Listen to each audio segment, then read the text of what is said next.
was out of style. When the digital age dawned, many said computers would be able to handle many of the interactions that used to take a person. Boy, were they wrong. How many times have you called your bank and gotten a recording to press 1 or 2? Not at Equitable. Not only does Equitable answer your call in the first ring, it's answered by a human being. That's because Equitable Bank values its customers. Equitable Bank, we take banking personally. Member FDIC. Watching a ball game at Oscar's Pizza and Sports Grill is pretty awesome. Oscar's offers the MLB package, so your team is always on their upgraded audio-video system, and nothing is better than watching the game with a cold frosty one, Oscar's Pizza, or award-winning char-buffed wings. And with daily lunch and dinner specials, it's really a no-brainer. So get ready to watch your favorite team play ball at Oscar's Pizza and Sports Grill, 173rd and West Center Road, and takeout at 162nd and Maple. Hey kids, what are you getting your ever-loving dad for Father's Day? I know, a motorized monster truck. How about the new Taylor Swift album? You would love it. Yeah, I'm sure. How about something from Osted's Golf? Name brand apparel up to 50% off. Strixon balls at crazy deals. And Dad's always love an Osted's gift card. You have been putting a lot of balls in the water. Not after my custom fitting. I'm smashing everything. You're good at that with a monster truck. Stop Osted's Golf for Father's Day. The Osted family would really appreciate it. If there's one thing that you can count on every spring, it's that we're going to have to deal with some hail. J-Tech Construction is the company to call to make it right again. J-Tech Construction specializes in siding, roofing, windows, and gutters, even solar. They're trained for insurance claims assistance, and they can help with your insurance company. Turn to the team the Huskers turn to, J-Tech Construction. Use your favorite search engine to find J-Tech Construction online and schedule a free estimate today.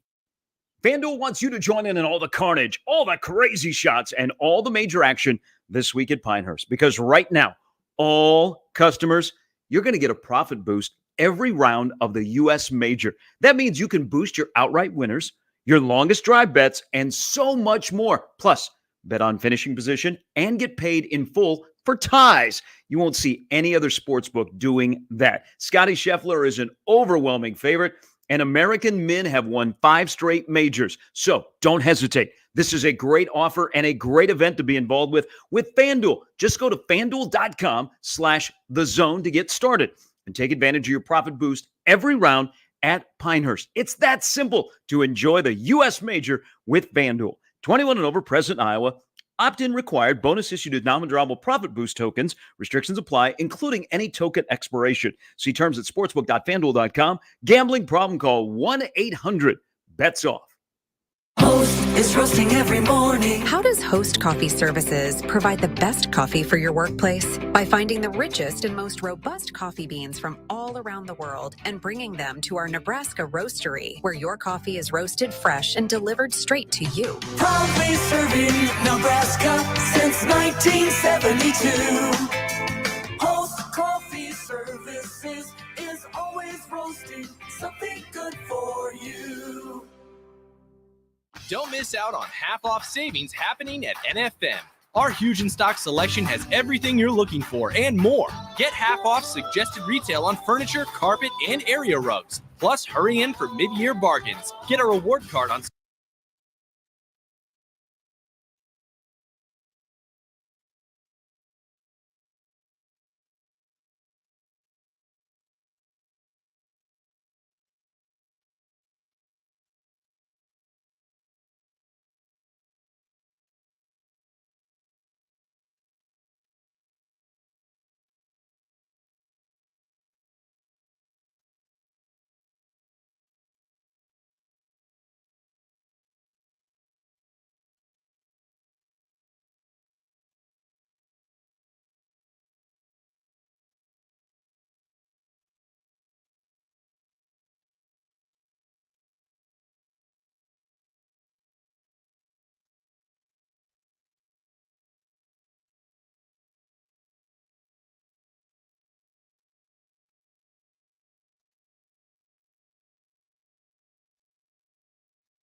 Peterson and Nick Handley on 1620 The Zone.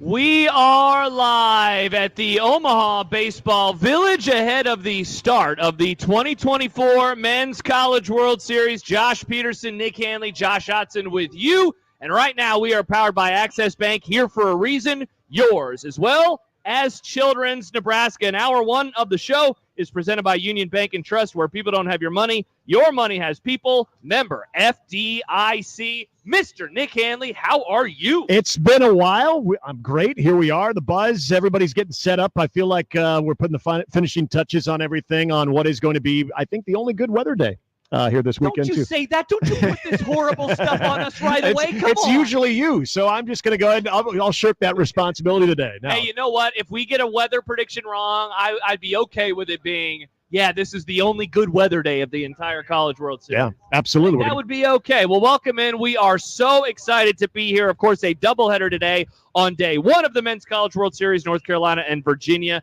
That one will start in just over 3 hours. And then the nightcap tonight, Tennessee and Florida State. Tomorrow, Kentucky, NC State, Texas A&M, and Florida in the nightcap. But you are right, Nick. Walking on in, feels like that first day of school. Everyone's getting organized. There's a pep in everyone's step because it's just day one. It's not day 4 or 5 yet. We're not trained yet. The tailgates are getting rocking. Again, everything is just, it seems like it's slow going this morning because, well, I mean, we're still a couple hours away from the first pitch. But since this thing has moved to Friday, I still think the Saturday morning, when it started on a Saturday, that Saturday morning buzz with the tailgate lot and people waiting out and in line to get into the lot, and all of a sudden it was a mad frenzy. It was like people trying to race to get to their favorite seat at the Phoenix Open when you see the running of the Bulls for that one. This one, it seemed like it's a little bit more subtle. People are kind of setting up at their leisurely pace because, again, you got to pace yourself with this thing. Tomorrow, though, it's still going to be a little bit more frantic. Yeah, I did the thing, time myself right, door to door, see, okay, here's how long it takes from my apartment down here. It was about 35 minutes. Let's see what happens tomorrow, and it's a Saturday, and it's not a traditional work day to see what it's like. But a great show on tap for everyone this morning and into the afternoon. We will be on until 12:40 ahead of that aforementioned North Carolina-Virginia game that will get going just after 1 o'clock. John Bishop, Gary Sharp will be up in the booth. Connor Happer will be down on the field. And coming up on the show today, we'll have Steve Sipple at the bottom of this hour, 10:30 sharp. 10:30 sharp. Steve Sipple will join us.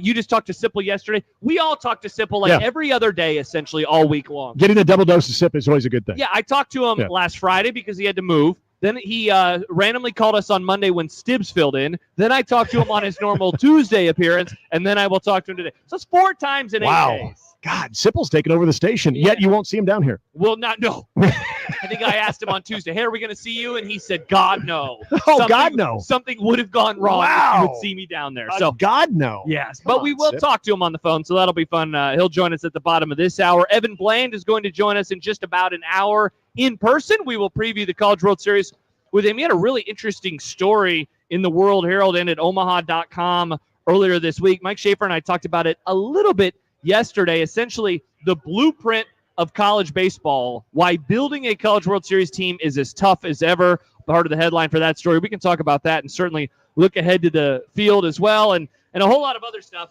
including we'll have some U.S. Open updates as that continues to unfold. I know you're a big golf guy. I enjoy following this, and so far it sounds like at least the morning session, the Friday, is doing what U.S. Open typically does, and that's driving some scores down. Yeah, did you see, I wish I could remember the golfer who hit a great shot, a great approach shot. It looked like it was 2 feet from the cup, and then it just rolled off the green. You actually have to, probably there's a list of those. I was talking about this earlier today. I was watching the Scheffler-McElroy featured group, which I'm not happy about this whole, you have to watch the afternoon on Peacock. That should be the other way around, where you're watching the morning stuff on Peacock and then you're watching the national stuff, which I believe is the case today, but it should have been yesterday. Anyway, you're hearing guys that are hitting the middle of the fairway. Yeah. And it's rolling off. Amazing. And so I don't envy them, but that's why they make a lot of money and we don't. That's why they're pros, and that's why we're here talking now about the aforementioned pros. So we'll have some updates on that throughout the show today. One of the things, Nick, that I was thinking about in the lead up to this, we'll be doing today's show, we'll be doing Monday's show together.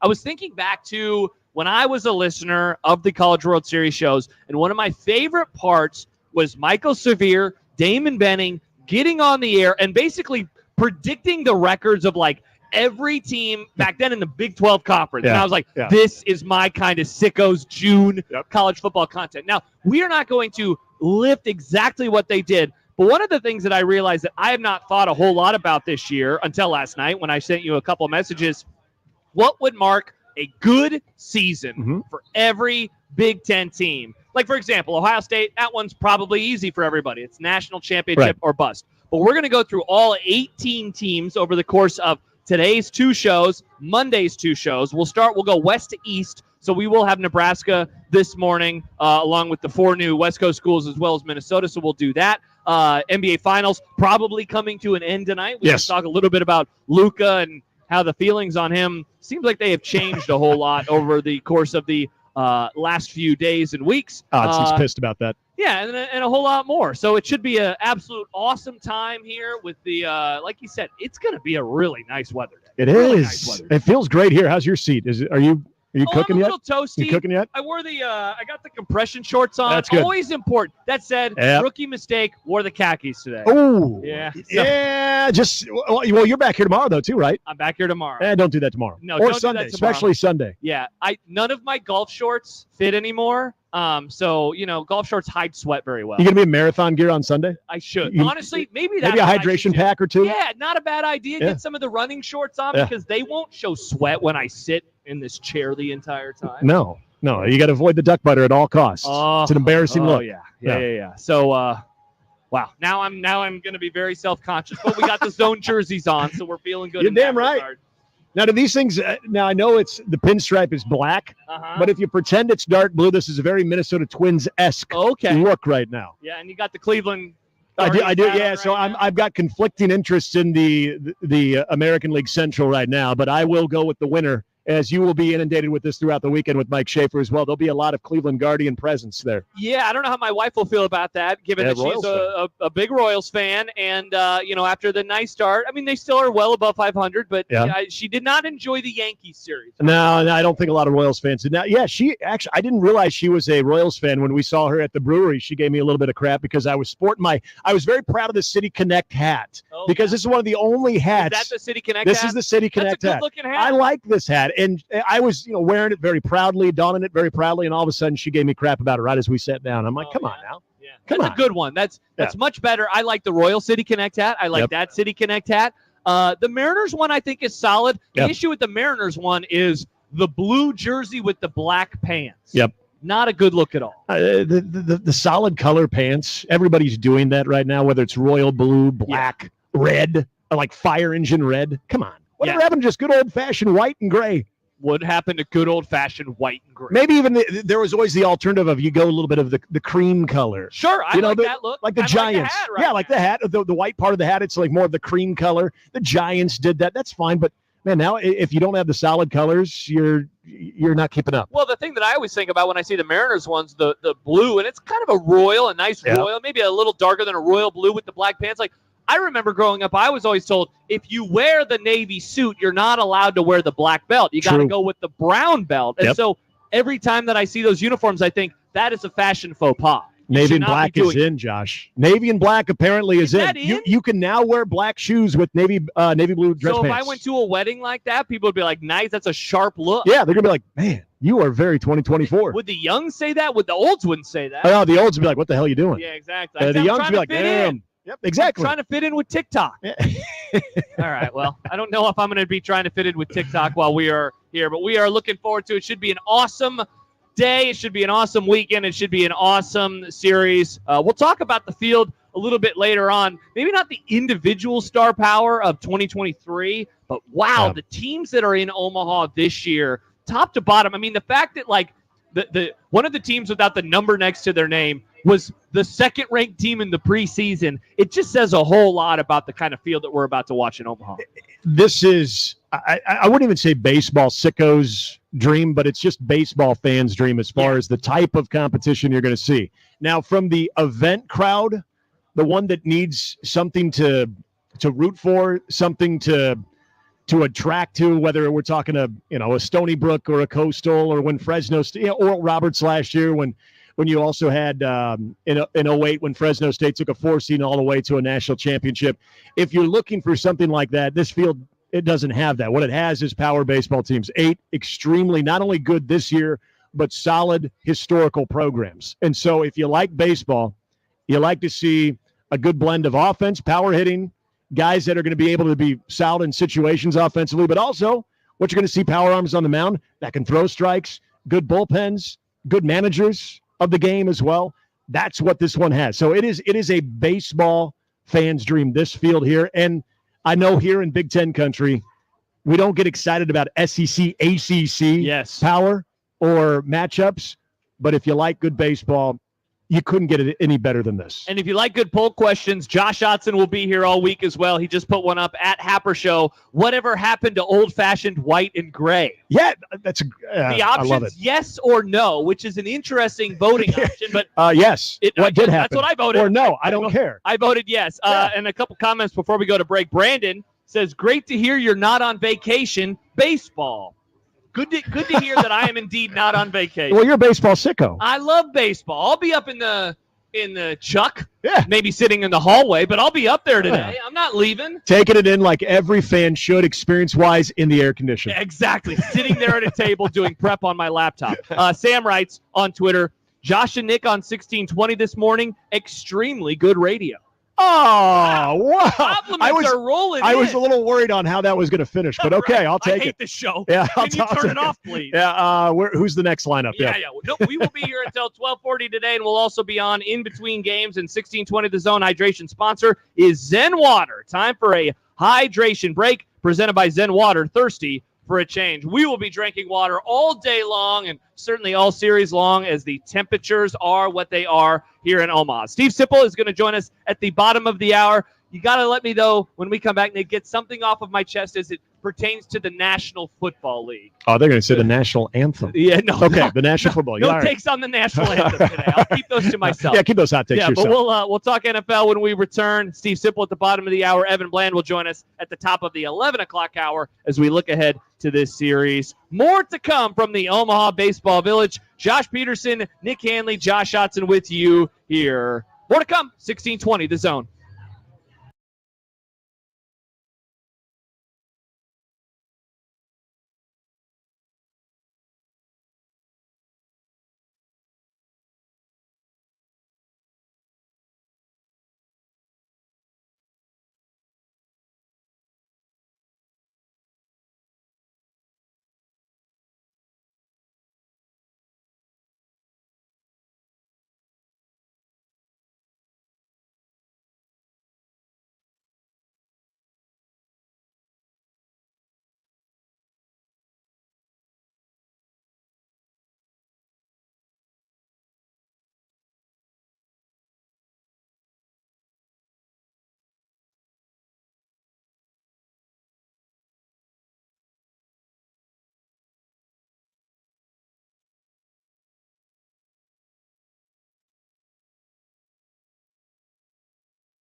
Josh Peterson and Nick Handley with you, and we are powered by Access Bank, here for a reason yours, and by Children's Nebraska. And don't forget to come by the zone booth at the bullpen inside of the Omaha Baseball Village. You can register to win a summer prize pack of tickets to the Henry Dorley Zoo, KC Royals tickets, and ice cream from Ted and Wally's for a year. 13th and Mike Fahey. We are hanging out here until 12:40 ahead of North Carolina and Virginia. Steve Sipple will join us in about 10 minutes. Also, Evan Bland coming up at the top of the 11 o'clock hour. But I did say that I needed to get something off of my chest, Mr. Handley. Uh-huh. So as Mike Schaefer and I logged off yesterday, the news came down about the Trevor Lawrence contract.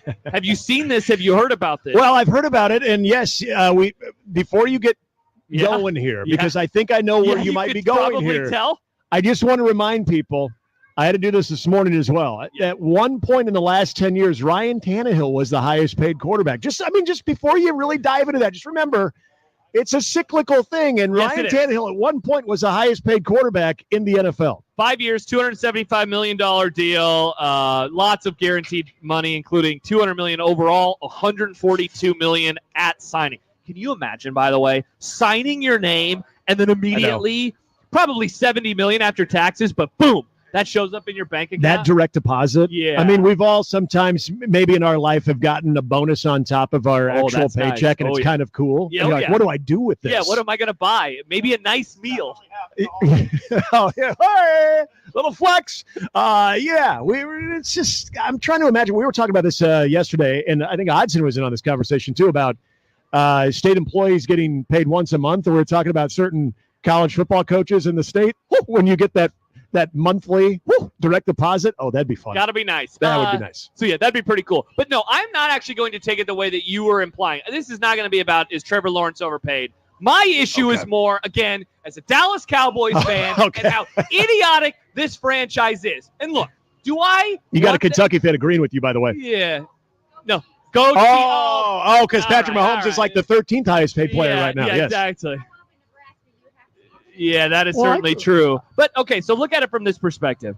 I am not, like, all in on the Dak Prescott experience, right? He shows up to playoff games, and he's very sweaty all the time. Yeah. And then he throws interceptions, and they lose. He's twitchy. They never win. They never make it to the NFC Championship, let alone the Super Bowl, let alone getting to lift up a trophy at the end of things. So if they want to move on from him, fine. My concern is this, though. I don't think they are going to move on from him. I think that they are going to sign him to a deal. And as they continue to let these other quarterbacks pin their names and get massive contracts, or in the case of wide receiver and CeeDee Lamb, Justin Jefferson, he has signed his name. And it's like, no, stop it. Can you sign their names first before other guys completely change the market and cost you more money?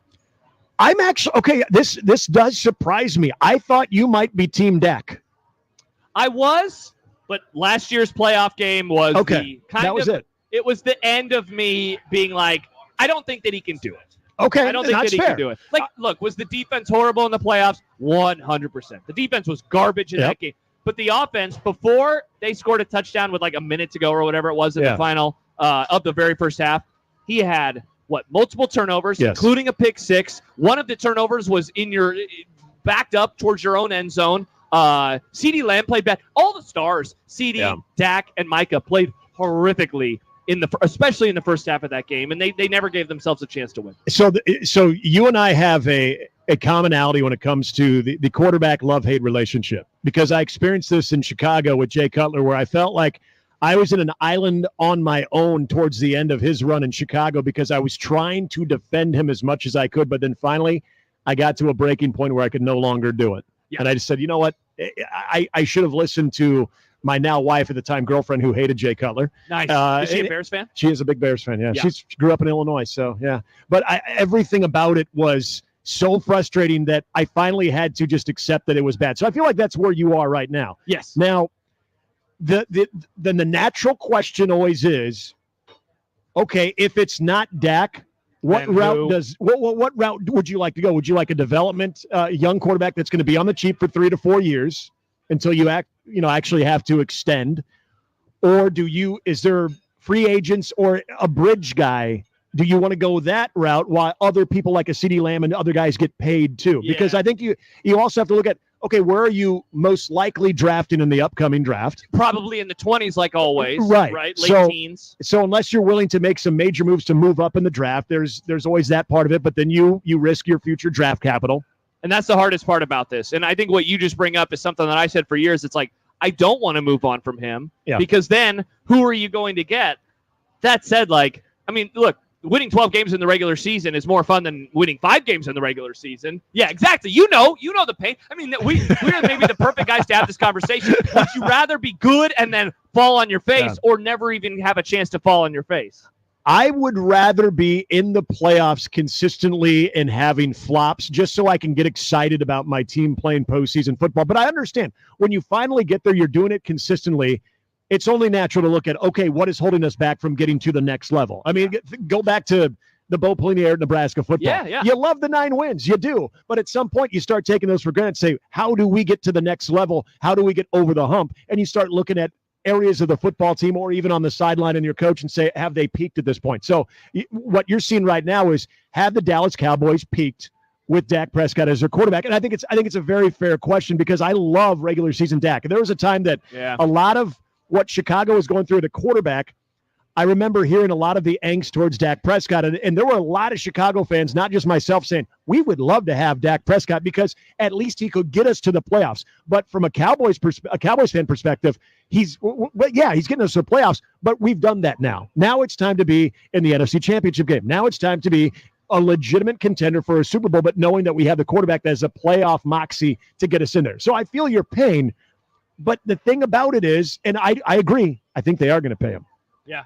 You know this. Just you get know it this, done. You know this better than I do because Jerry Jones, the way he talks. Exactly. But the way he's talking leads me to believe they will do it. They're just going to do Dallas Cowboys-like business. They're meandering along, and it's going to cost them more money in the end. So, Right. thanks for letting me get that off my chest. Absolutely. I might rant a little bit more later on. We'll see. Hour 1 presented by Union Bank and Trust, where people don't have your money has people. Member FDIC. When we return, Steve Sipple, HuskerOnline.com. We'll talk a variety of things with him, and he'll join us next. Josh Peterson, Nick Handley here at the Omaha Baseball Village, day 1 of the College World Series on 1620 The Zone.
All right.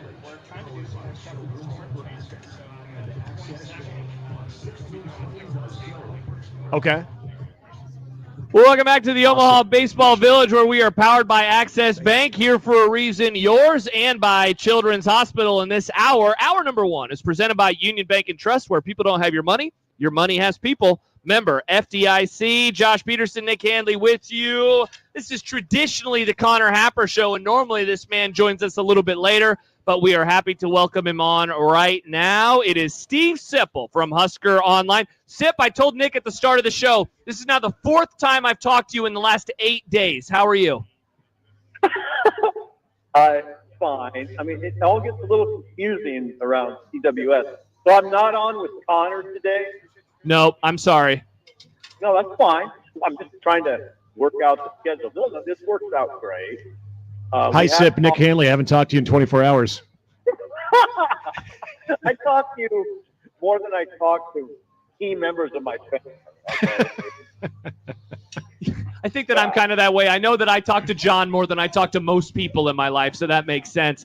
Sip, so I was thinking, since I've talked to you so many times over the last week, I didn't want to rehash some of the topics that we have gotten into, so I wanted to begin with this. Because Handley and I, in a little bit, we're going to go through an exercise of tackling every team in the Big Ten and what would mark a good 2024 season for them. And the example that I'm using, because I feel like they're the easiest, is Ohio State. It seems like from every perspective, it's national championship or bust. Have you thought much about how you would define that question and answer for Nebraska football in 2024? What's that kind of dividing line of that was a good / successful year versus maybe not so much in year 2? Of course I've thought about it. That's all we talk about. I think that, okay, the way I would define a very good season and a season that I think is realistic is 10, 9 in the regular season and then a bowl win.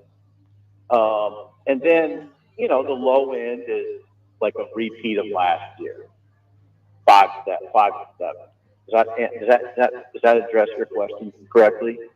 I mean, kind of. I would say that that's on your high end. It is. Yeah, it's a little. I think I will say this. That's a different number than I have in mind when we are going to do the exercise on our end. Oh, I understand that. I mean, but I do. Now, look, what I think is, and some of this, okay, all these thoughts and sort of the way you regard a program evolve, right? They can't. They don't even. They shouldn't evolve too much, or it gets a little irrational. But mine has evolved a little bit toward confidence, maybe because I'm around there. I was in Texas with the coaches at the satellite in Belton, in Houston, and then I came back and I was around the guy. I'm around people in the program, and there's a lot of confidence. Is what I'm getting at. There is. I do think there's this kind of prevailing thought that they're a year or 2 away from really breaking through. There's a lot of confidence. Okay, they don't say it necessarily in those kind of terms, but not that far away from that. I don't think Matt Rule would mind me saying that the program is a confident program. So some of it's swayed by that, and some of it, come on, guys. Some of it's swayed by simple schedule. It's a very manageable schedule. And we always do this thing where all the first 7 games are so manageable. Well, really the whole schedule. It's not just the first 7 games. With the exception of Ohio State, every game is really, they'll have a great chance to win. So that's where my confidence. Sip, with that, and if they're to hit the peak or however anybody wants to define a good season, it's something Corey Campbell had talked about, and I know you take certain things that you'll hear from the coaches. Some of it is, hey, that's something. Some of it is, well, that's what they're typically going to say.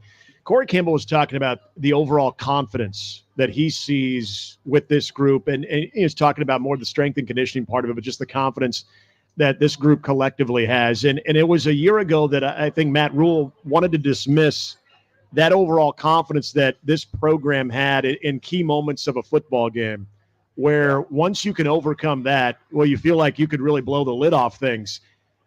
Did that resonate with you when Corey Campbell was talking? Is that something that you're kind of keeping your eye on a little bit with when he talks confidence? It kind of goes back to what you said. There's throughout that building, there's a lot of confidence, but especially if that materializes into the late game moments, whether Nebraska has a lead and is holding the team off, or maybe more importantly, when they're trying to come from behind and get one of those signature wins to where that can be that breakthrough moment for this program.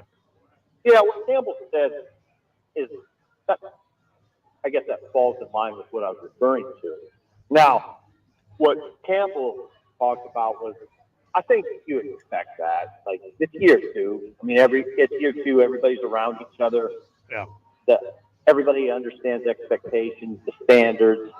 There should be more confidence, and especially coming from the mouth of the head strength coach. I mean, he also talked about configuration of the body. It looks much better, and I think it does. Now, Nebraska does not blow me away in that regard yet. They look better. I do look at that, just the way a team looks. I'd say Nebraska looks better, but not where it needs to be.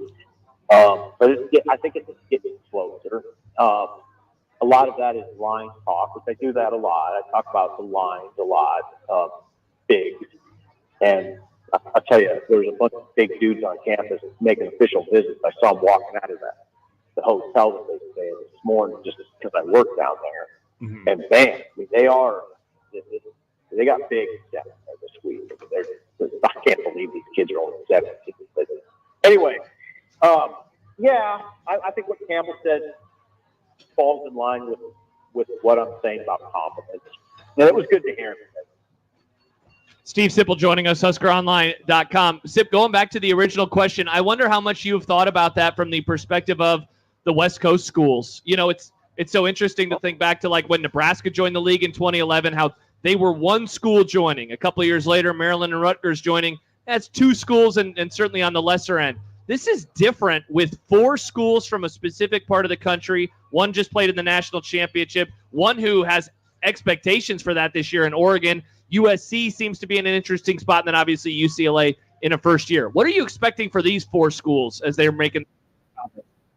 Well, talking about, I expect a lot from Oregon. I would think Oregon can challenge for the national title. They're loaded. And I always say this about Oregon. I don't know that I've talked about it on your show. For the uninitiated, I think people will be surprised by how physical they are. They'll be like coming into the Big Ten. There's that narrative of, wow, how will they handle the physicality? Oregon will be one of the most physical teams in the conference. They'll more than handle. Washington, big unknown. They have so many new guys. UCLA, I don't expect much at all from UCLA. New head coach. They have some. I mean, I've looked at them. They're all rotten, but not. They look like a team that can be 5 and 7 type. USC's hard to take. I mean, they're really. I think they look it up, but I think they averaged 42 points a game on offense last year. You never really worry about their offense. Whole new defensive staff, though. All new, which is good because they needed it. Dan Conlin is the defensive coordinator, but it's a whole new staff. Just, we've seen it here. You don't know how that's all going to come together. And I've heard projections that USC is like a 9-win team. And then you'll hear people say, wait a second, come on, that's high. It depends who you're talking to, but I think Oregon is far away the team that will come in. They're going to come in and they're going to win 11, 12, 13 games. I mean, that's what's going to happen. The other one, not as impressive. The USC thing is interesting. I totally agree with you that in a way it reminds me of Nebraska going into the Big Ten, and not because they were putting up ungodly offense, but remember, I always bring this up because I'll never forget it. The Sports Illustrated cover when Nebraska was going to the Big Ten and said the new bullies of the Big Ten, because there was this belief that out of the Big 12, Nebraska was one of the most physical teams. They had a good defensive line. They were just coming off of the Indomitian Stu defensive line. They were returning Jared Crick. They had some meat up there. Offensive line, they were still had a little bit of a reputation there too. I think of when they got gashed in certain games. We'll always remember that night in Madison, Wisconsin, Russell Wilson, but also in those moments that they got beaten up, Michigan on the road as well. But there was always a sense of the type of athlete that they were trying to match in that conference that they thought that maybe not they, but more of the outside world thought they had. I get a feeling of USC, the inability to stop anybody a year ago, and it doesn't seem like they've necessarily addressed that head on. That's where I'm curious with USC when it comes to that transition into the Big Ten. That's a really good comparison. And it's a good comparison up front on the defensive side. They needed to go, USC needed to go into the portal and get defensive line help and struck out. Oddly enough, a program like USC can go, I mean, they want to address interior defensive line. I mean, just big, like all of them. They didn't address it. Now they're going to rely on the young guys. They've recruited pretty well that way, but you know how that goes. Asking freshman lines to play in this league that's a big ask. So I think it's a really good comparison. Now Nebraska early, in this Big Ten days, got really ravaged by injuries up front. I do remember that. I think quickly remember what happened in Indianapolis, and that was, you remember when they got jackhammered, right, by that Wisconsin team. But if you think about it, and this is what you're referring to, you can look at that defensive line that Nebraska fielded that time. It was not representative of the Big Ten defensive line. They were down kind of to the nose. They were too small. The individual names will escape you right now. I think Chase Rome was playing. There was another guy that had played more on the edge as he moved inside. And it didn't work. They're just beat up front. So, yeah, that could happen to USC. It could. I mean, I definitely wonder about that when they play the Michigan, Ohio State, Penn State, and maybe even Nebraska. Nebraska might be able to go out there and bowl it. That's what they're trying to do. See what that looks like. Steve Sipple, HuskerOnline.com. Sip, as always, we appreciate the time. Thanks for moving around your schedule to come on. Sorry that we're not Connor Happer. No, it's fine. I'm glad it worked out. Have a great weekend. You too, guys. Steve Sipple joining us here on the show. 1620 The Zone is joined today by Pyramid Contractors, craftsmanship at its finest. And be sure to stop by the Zone booth inside of the Omaha Baseball Village. You can register to win ice cream for a year from Ted and Wally's. Ted and Wally's, official ice cream of 1620 The Zone, celebrating more than 35 years with over 3,000 flavors. Benson in the Old Market, Omaha.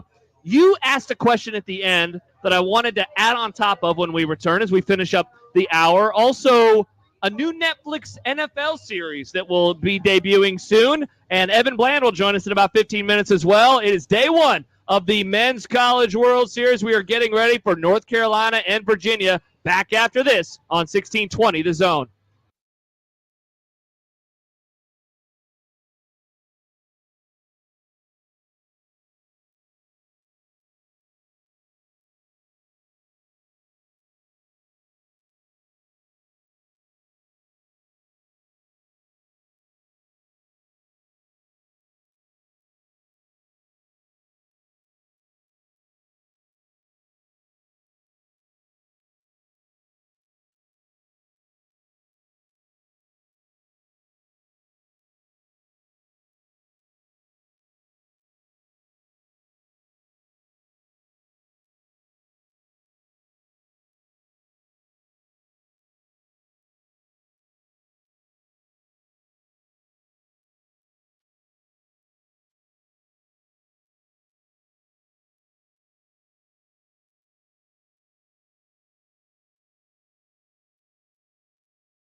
Penn State. And maybe that early expectation, and I was much too young in 1993 when Penn State joined, but that was a team, won the Natty in 86. They had finished ranked in the AP poll in 3 of the previous 4 years before they joined the league, including an 11-2 year where they finished third. They went 10-2 their first year. They went 12-0 famously in 94. So that was a good program, right? Yeah. Nebraska, when they joined the league, they were coming off of some good years. They were on the upswing, not as high highs, 10-4, 10-4, 9-4 in the previous few years under Bo. They'd been a top 20-ish program. Oregon, though, dude, you could make the argument that there has not been a team that comes into this league, or really any realignment, outside of, I guess, Texas now, because they are coming off of the playoff. They finished 6th last year, before that 15th, before that 22nd. Throw COVID out, they finished 5th back in 2019. This is a program that is entering a league totally on the upswing, totally in a good spot, and Sip might have hit on it too, physical. And so you wonder, is this finally going to be one of these programs that enters a league with high expectations like Penn State, like Nebraska, but maybe delivers on them better than those teams did? I think so. And I think back to, if you go back when we started to see our first bout of expansion, if you were looking at the Pac-12 and you were looking at teams at that point and their identity, I think we would have said Stanford would have fit that bill the best, because Stanford was physical. Yes. Absolutely. And so, and you got to remember, Oregon was a Chip Kelly / Mark Helfrich operation at that time. So it was offense, speed. The Dan Lanning SEC background, defensive background as well, where you build that up. Gary and I were talking about this earlier today, of the importance of having a solid front seven on the defensive side of it. And when you look at Oregon, when you look at the teams in the SEC, the teams that have won national championships, go back to Michigan too, how good their defense was, but especially with their front seven, that you have a physical offensive and defensive line. There is that. There's nothing that I feel the Big Ten is going to throw at Oregon that's going to overwhelm them. Agreed. And I think there was always that misconception when it came to Nebraska entering the Big Ten, that what they were tested week in and week out when it came to offense and defense was either comparable or even in some ways superior than the Big Ten. What we learned is it might be a little bit more slow, boring football, but it's physical. And if you can absorb body blow after body blow for 4 quarters, you're going to be okay. But if you can't at that level, and you're forced to play at that sort of, to use a basketball reference, half-court pace, that wears on you. And it's funny how it opened up in some of the games that I remember Nebraska getting blown out, is those were teams that didn't overwhelm you with a spread attack or anything that was exotic offensively. It was maybe some, they gashed you, they leaned on you, then it turned 100%. into some big plays, much like old 90s Nebraska. But then a lot of the pre-snap motion as well, and you're getting guys confused defensively. There was just a lot of those little things against teams that I don't want to say that they all took it upon themselves. If Nebraska thinks they're going to have that big chip on their shoulder, or that they're going to have the chip on their shoulder because Nebraska's coming in already being crowned Big Ten champions. But I think all those coaches were very confident that no matter what was saying nationally about Nebraska coming into the Big Ten, that those coaches felt there was going to be that learning curve, and they just wanted to be the teams that were going to show them with that physical brand of football. At a certain point, mass will win out. Yes. Right? Like, and I'm someone who wants to believe in, like, look, that speed, as long as you got to have size, of course. You can't just be a bunch of 5'5" football players, but speed is going to do a good job. But mass, man, like, at a certain point, football is about taking space away from the opposition, whether it's the defense trying to take space away from the offense or vice versa. And that team was unable to take the space away. Oregon is going to combine great physicality with tremendous speed. Yeah. It's going to be quite the thing to watch this upcoming football season. I can't wait. Next hour after Evan, we'll start this exercise of looking at these teams, and we will start actually with those West Coast schools. So Oregon, what a fascinating team. What marks a good season for them? We will talk about that in the 11 o'clock hour. Also talk to Evan Bland. We are powered by Access Bank, here for a reason, yours, and by Children's Nebraska. Josh Peterson, Nick Handley, Josh Hodson with you. Hour number 2 coming up from the Omaha Baseball Village, and we continue to count down to North Carolina and Virginia at 1 o'clock right here on 1620 The Zone.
Broadcast, Josh Peterson and Nick Handley on 1620 The Zone. Hour number 2 here at the Omaha Baseball Village, and we are presented by Nebraska Medicine. Together extraordinary. And we are also powered by Access Bank, here for a reason, yours, and by Children's Hospital. Josh Peterson, Nick Handley, Josh Otson here as well, and happy to be joined now from the Omaha World Herald, omaha.com. It is Evan Bland. Evan, thank you for taking the time. How are you? Hey, guys. Happy College World Series. It's not Eve anymore. College World Series Day. It's a hot one. It's time for baseball. It is indeed time for baseball. Evan, I was thinking last night about the field a year ago and how so much of the conversation was about the individuals. Paul Skeens, of course, leading the way in that regard. A lot of ballyhooed guys, a lot of guys that were about to get drafted. This year, maybe not so much, but team-wise, it seems like this is one of the deeper fields that I can remember. How does this field hold up to ones that you've had a chance to cover? Yeah, no doubt. I mean, all SEC, ACC, I think the prevailing notion is it's cool this year, but if this becomes like a 2, 3, and a 4-year thing, then maybe there's some fatigue or maybe an issue going on in college athletics more at large. But, I mean, if you're Omaha, if you're restaurants, if you're hotels, this is a fantastic field. These teams all travel. You have a little bit of everything still. I mean, Kentucky's never been here. I'll be anxious to see how Big Blue Nation represents. Tennessee's been here a number of times. They tend to show out well. So it's a lot of fan bases from power schools and power leagues. These are, everyone's a national seed except Florida, which is a 3 regional seed in name only. They have as many resources and as much talent as anybody, too. So I guess I keep coming back to people ask, who do you think the favorite is in this field? I like to flip it and say, who's the underdog? Right. Yeah. Who do you think is going to go 0-2 in this field? Like, everybody's been really good all year. A lot of balance, a lot of talent. There's still some major league talent on a lot of these rosters. It's a really hard field to predict in that regard, and I suppose that was something else that makes it fun. I'd say the biggest surprise, Evan, I don't know if you agree with this or not, is if we see some real lopsided games. I mean, remember the first handful of games really into the middle of the week last year, those were great games. We had walk-offs. We had come from behind. Oral Roberts hung around for a little bit longer than we thought, too. I anticipate something similar. That, to me, would be the biggest surprise if we're seeing some very lopsided affairs, especially with how balanced this field is. Yeah, totally. We saw it in regional play. I think there were, 6 walk-offs on the first night, which was a new record. There's more. It's fascinating to watch the migration of parity in college baseball because when you get to this point, everybody's good. Everybody has reason. Division I teams out there, not the case. You're not seeing a lot of the 4 seeds make runs. You're not seeing anybody from California or the West Coast make deep pushes. But if you are from sort of the who's who of college programs, it's hard to get an edge. It's hard to find that extra talent. It's hard to dominate the way that we've seen some teams do 10 years ago. So, yeah, I think that'll be reflected this week. I don't see anybody who's going to roll through this field. I mean, we've seen some teams that have gone undefeated just to get here, but this is it's a balanced group. I think it's going to come down to a hit here or a pitch there, and it's going to be a lot of fun. It's really hard to predict. I don't know anybody who feels confident about their picks. Evan Bland, Omaha World Herald, joining us right now at the Omaha Baseball Village. Evan, along the lines of what you were just talking about, you had a really interesting story yesterday, changing blueprint, why building a College World Series team is as tough as ever. And the quote that you had from Gary Gilmore, who's retiring from Coastal Carolina, there has to be a better way. It's not just who can raise the most money and give it away. There has to be a better way. Like, is the 4 ACC and 4 SEC, is that maybe doing a number on a lot of us mentally, where we're starting to look ahead, given that the state of college sports kind of finds itself in a precarious spot? I mean, there are a lot of things that are going to be in your face this week about the realities of college athletics, and they had a state of the game press conference yesterday, and a lot of that stuff came up. I think there were a lot of reminders that this is not settled by any means. I mean, they're still talking about the roster limits that we have discussions on in college football, also pertain to college baseball. Are they going to allow full scholarships for teams now, or is the sport finally going to be able to shed that 11.7 scholarships that's been that way for decades?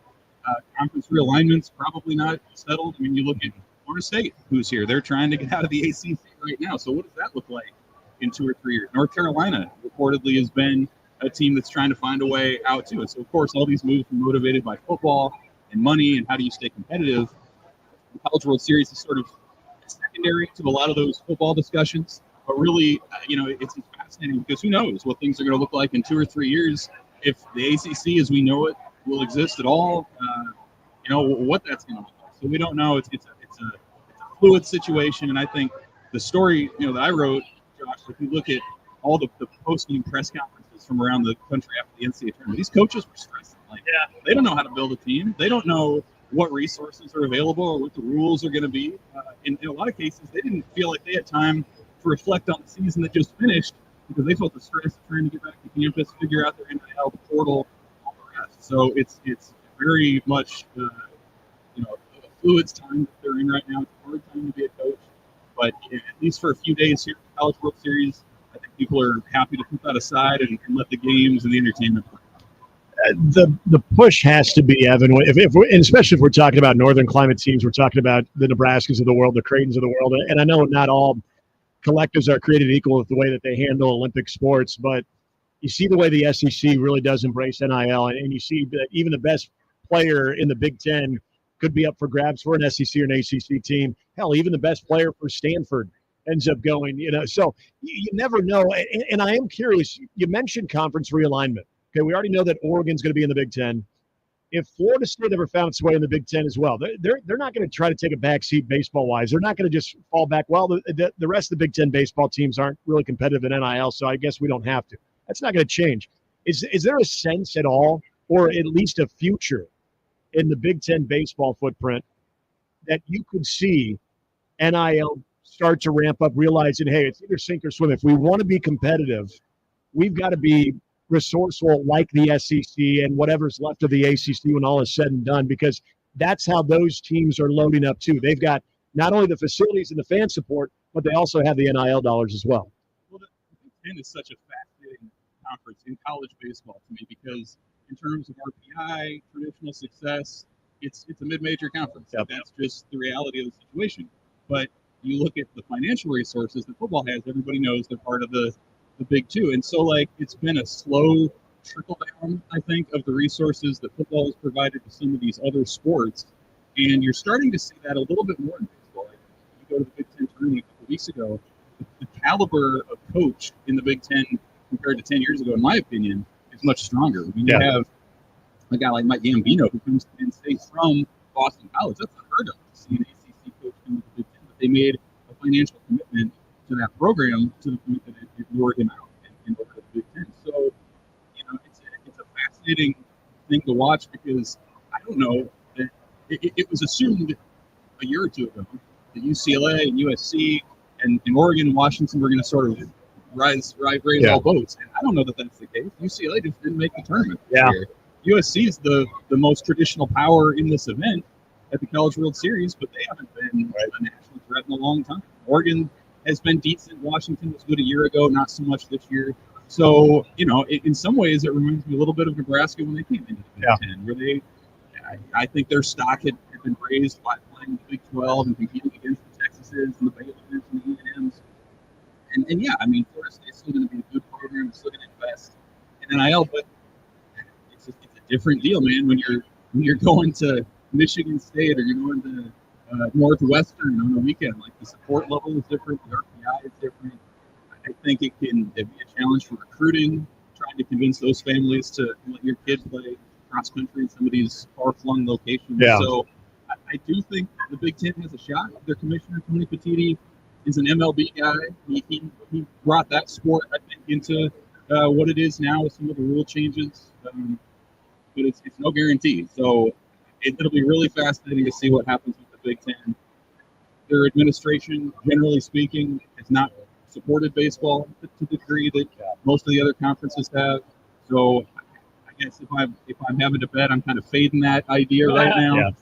But I guess we'll see. Evan Bland joining us from the Omaha World Herald. You said it earlier, Evan, probably not best to try to predict what's going to happen. So I'm not going to ask you to do that directly, but I am curious of your view of the Florida Gators. What an interesting team to enter the College World Series yet again, coming off of the regular season, and then they go on this hellacious run. Of course, local fans around here, Nebraska fans, are going to recognize them as well in that regard. Where are you at with this team as they enter this? I was watching them at BP yesterday, just mashing the ball beyond the fence. What's your expectation for this program in the 2024 CWS? Yeah, I mean, I got an up-close look at them in the Stillwater Regional down there, and like their numbers don't jump off the page at you necessarily, but like every guy can hit bombs.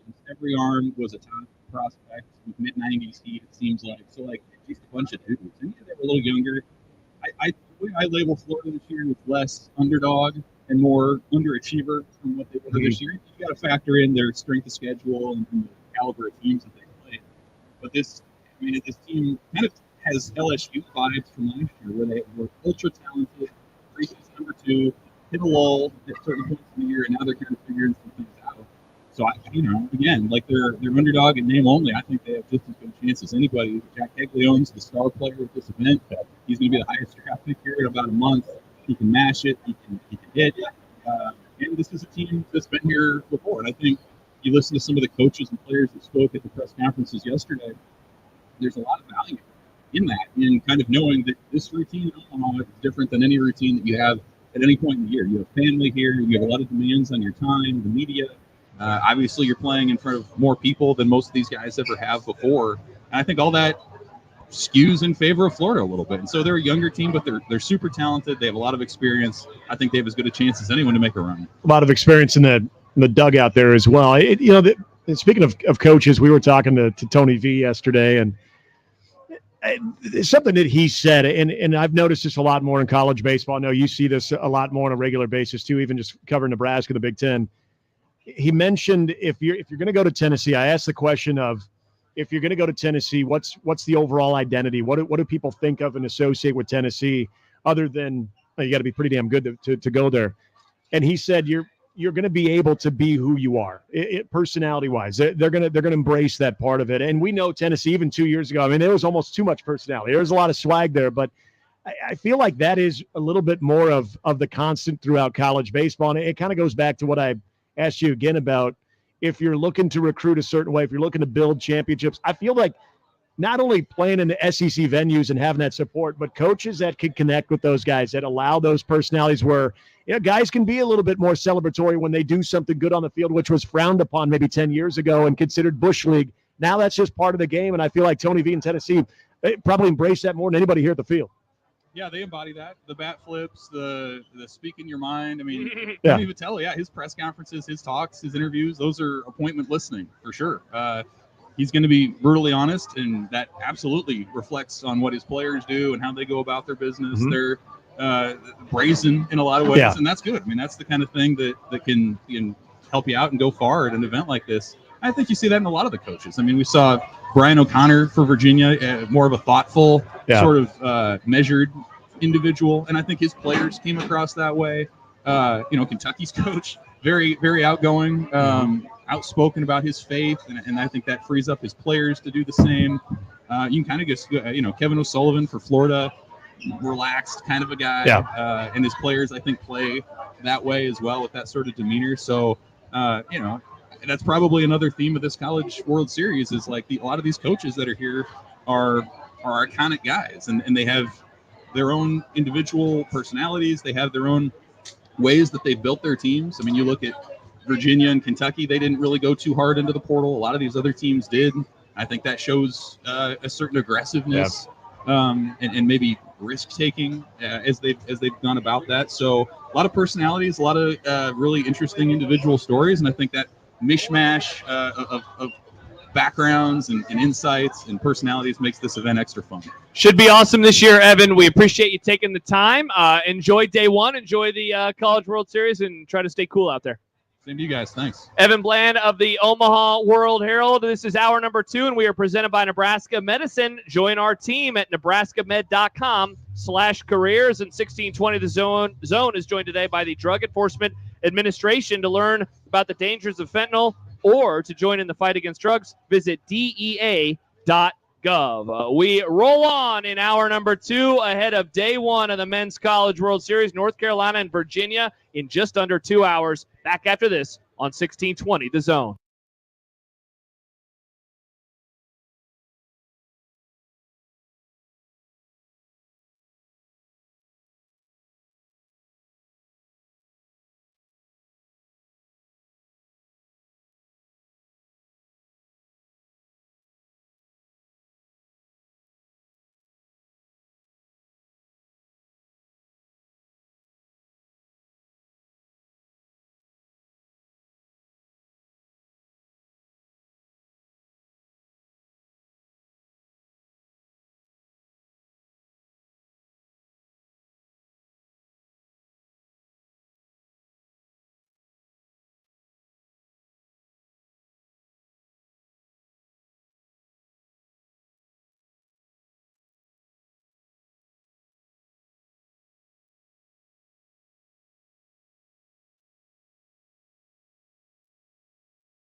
Hour 2 is presented by Nebraska Medicine. Join our team at nebraskamed.com/careers. He is Nick Handley. I am Josh Peterson. We also have Josh Otson hanging out with us as well. No more guests for the rest of the show. We appreciate Sipple for joining us.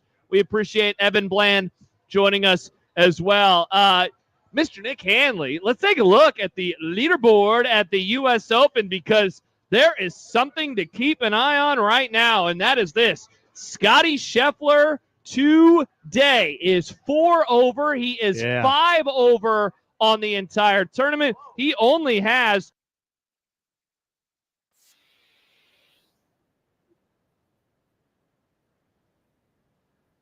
tremendous finish.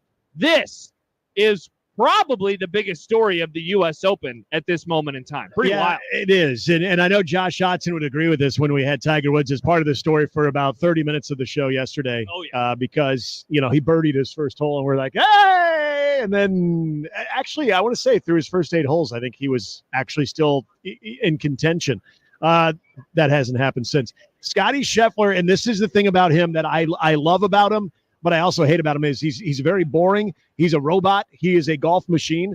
And it just goes to show you that's why this major, amongst all the other majors, it tests you in so many different ways. And remember, Scotty's a new dad now, too. There's a lot of things. He got arrested. He did get arrested. And then the charges were dropped. So now he's a free man. R.I.P. those pants. Yeah, exactly. The $80 pair of pants that the Louisville Police Department makes their officers pay for. All those things that were probably weighing on Scotty's mind today and yesterday. Thinking about the pants? He was thinking about the pants. He felt bad because Scotty's a very compassionate guy. He's probably still thinking about that dude. So, no, but you're right. I mean, Scotty Scheffler, it was almost a ridiculous favorite to win. Like the odds were, it wasn't even worth your money to go on him, because you're going to have to put a very, very, very large amount of money to get very, very little. So hopefully people avoided that at all costs. But this might be the first round of adversity that we've really seen Scotty Scheffler in this run. So that is, without question, the storyline. Now, looking at the leaderboard, too, you also do have, anytime Rory's up there, it's going to be talked about. And Rory right now is 1 off the pace right now at 4 under. Should say 1 off the lead at 4 under. You've got a couple guys, Thomas Dietrich and Patrick Cantlay still at 5 under. Cantlay doesn't go off for a few more minutes, so we'll see. Today has been a little trickier for a lot of your well-known names, too. So it looks like Pinehurst, too, is making its impact right now, and even some of the best in the world. Yeah, Bryson DeChambeau, he's played 15 holes. He's even on the day, so he's 3 under. So a pretty good day.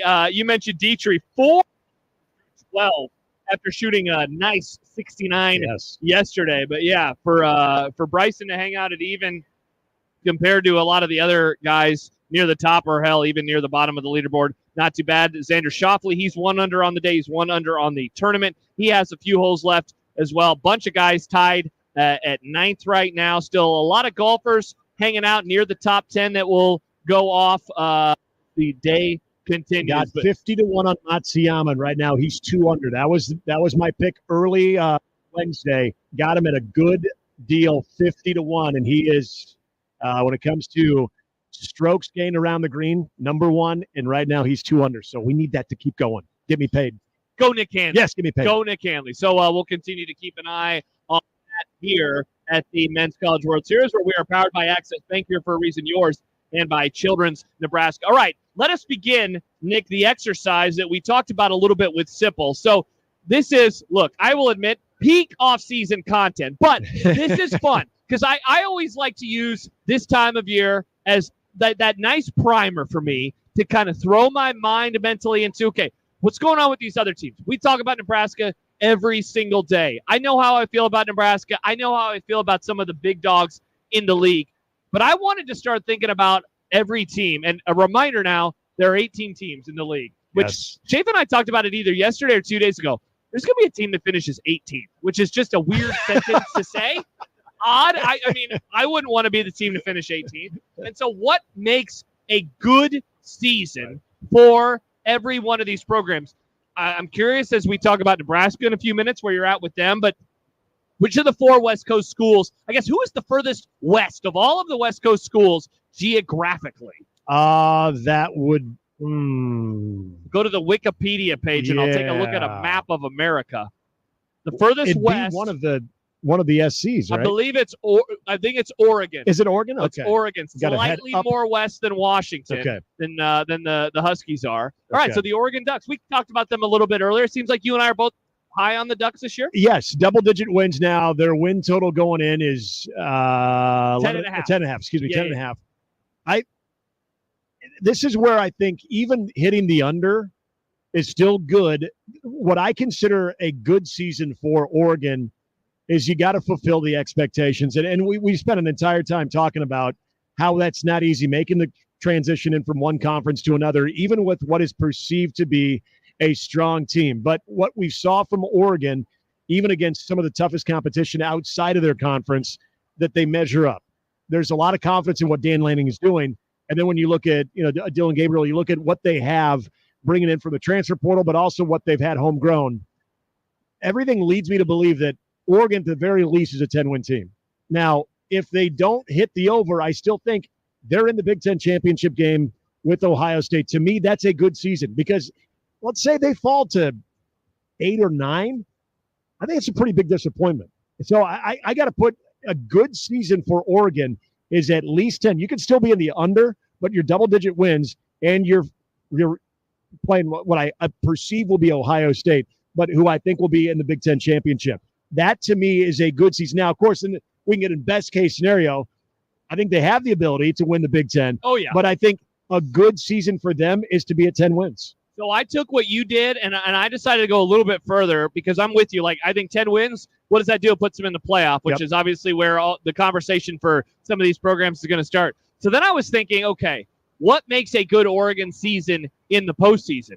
And so for me, I wrote making it to the semifinals, making it to the Final Four, which if they get a bye, that would mean 1 win. If they don't, that would mean 2 wins. But I feel like with the way that this team recruits, the level of talent that they have as a program, I think that it's going to be a team that needs to make that deep run. They have not made the playoff since the first year of the playoff, which was a decade ago when they blitzed Florida State, then lost in the national championship to Ohio State. I don't think getting there is going to be okay. And I vacillated back and forth, man, on what if they made it to the quarters?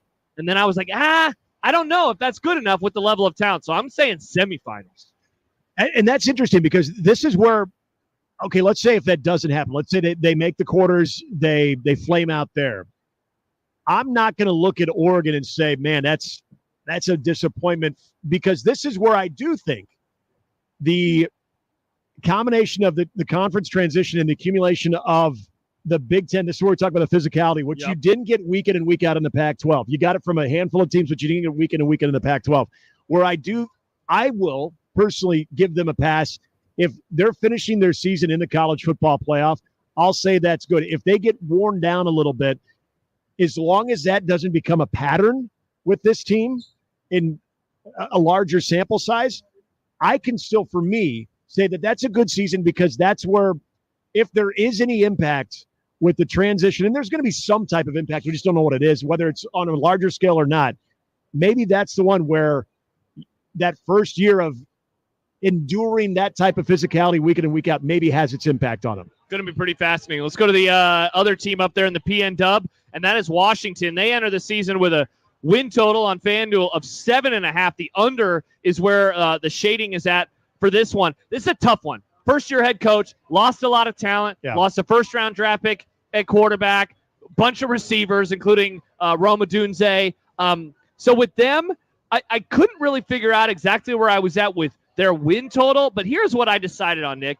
I said, finish the season on an upswing, a.k.a. be better in the back half than you are in the first. And how about this? Upper half of the conference, which, again, now means top 9. Right. I think that would mark for Jed Fish in this program.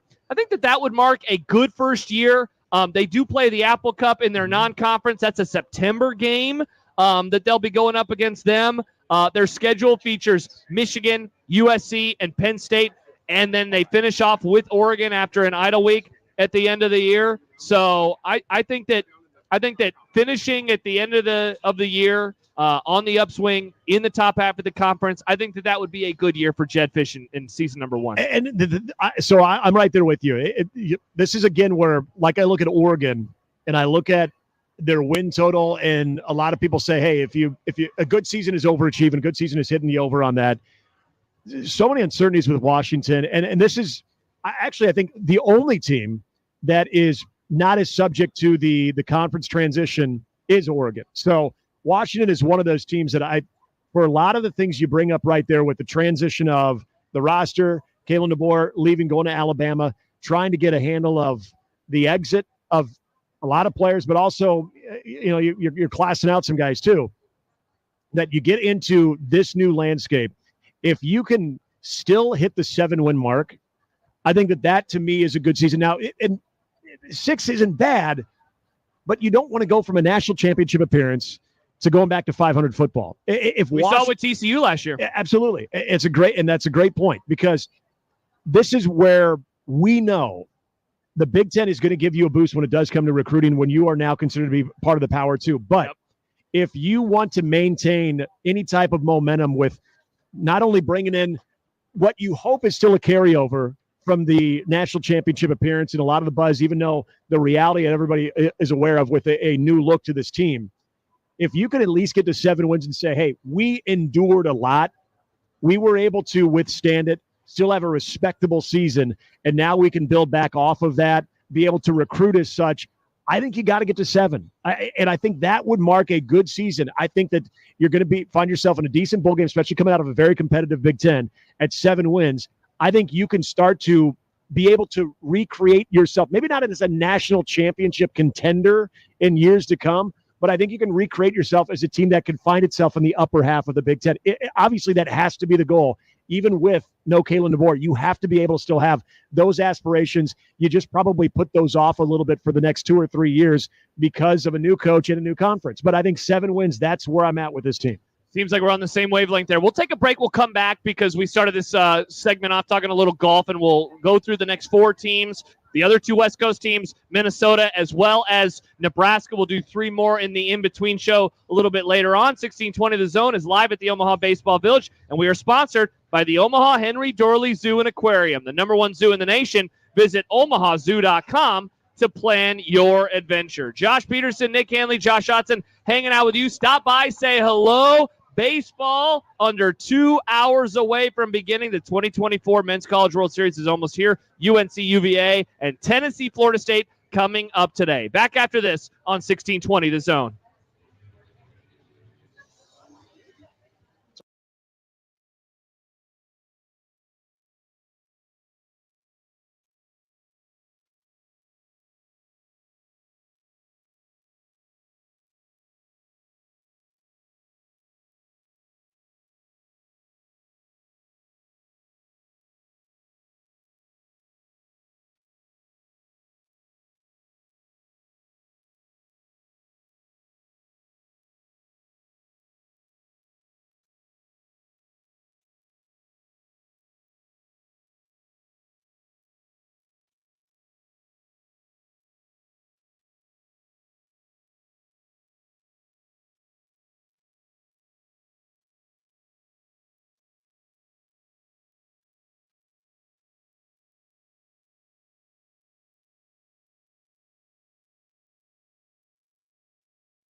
I used to do that. He would talk himself back in. Okay. So it is possible. It's dangerous. It's Yeah. scary. Yeah. Are you heading home after Well, Jenny was going to maybe meet me halfway for lunch, okay. but I'm thinking come down here instead. Josh Peterson, Nick Handley with you. Hour number 2 is presented by Nebraska Medicine. Together, extraordinary. And 1620 The Zone is joined today by Pyramid Contractors, craftsmanship at its finest. We appreciate everyone for tuning in ahead of North Carolina and Virginia. First pitch just after 1 o'clock. Pregame for that will begin in about an hour. John Bishop, Gary Sharp up in the booth. Connor Happer down on the field for Game 1 of the Men's College World Series, Tennessee and Florida State later on. Nick and I will be back in between those games until 5:40 for pregame coverage of Vols Seminoles. All right, back to football. So we've been going through what would make Big Ten teams, and we've been talking about the West Coast schools, Nick, to begin this conversation. And Sam asked a question that can lead us into the other ones. He says, do you guys think that the West Coast teams will have any initial issues adjusting to the Big Ten? I always think of that first Nebraska Big Ten game where Wisconsin's line looked huge across from us, and it set in that it was going to be different. I do think that it sucks that Washington in particular and USC are entering now versus if this was, for USC 2 years ago, and if this was last year's Washington, that is getting off on the right foot. Yeah. And I don't think that either of those schools, Lincoln Riley and USC, what a weird year this could end up being for them. We'll talk about them in a moment. Washington, so much change. They lost a lot of players. They lost their head coach in Kalen DeBoer. They lost their offensive coordinator, obviously, Ryan Grubb. He's now with the Seahawks. I'm bummed from that perspective. I think Oregon's going to be fine. I do too. John and I disagree on them a little bit. Seems like you and I are more on the same wavelength because I think they're one of the best teams in the country. I agree. The question for me is Dylan Gabriel going to be able to be that dude at quarterback? I think otherwise the rest of their talent's pretty good. Yeah, they've nailed it in the transfer portal, at least from what everybody projects to be and what we've seen some of those guys play in other roles and other stops. But again, I go back to having that SEC background and that defensive mentality that Dan Lanning has. And then there's also the Dan Lanning personality too, where as much as I think you got coaches that are trying to get above water when it comes to this transition, I think Dan Lanning has been circling this day for a very, very long time. I think he's looking forward to having that challenge that is going to be very SEC-like, that he's familiar with. And if there's one guy that I feel really does resonate with his players and connects with his players when it comes to the different ways of motivating them, I think Dan Lanning does that with that mentality of, it's kind of interesting as we're here at the College World Series, kind of reminds me a little bit of a Tony Vitale, where he's got a little bit of that swagger, a little bit of that confidence. 100%. But there's substance to it.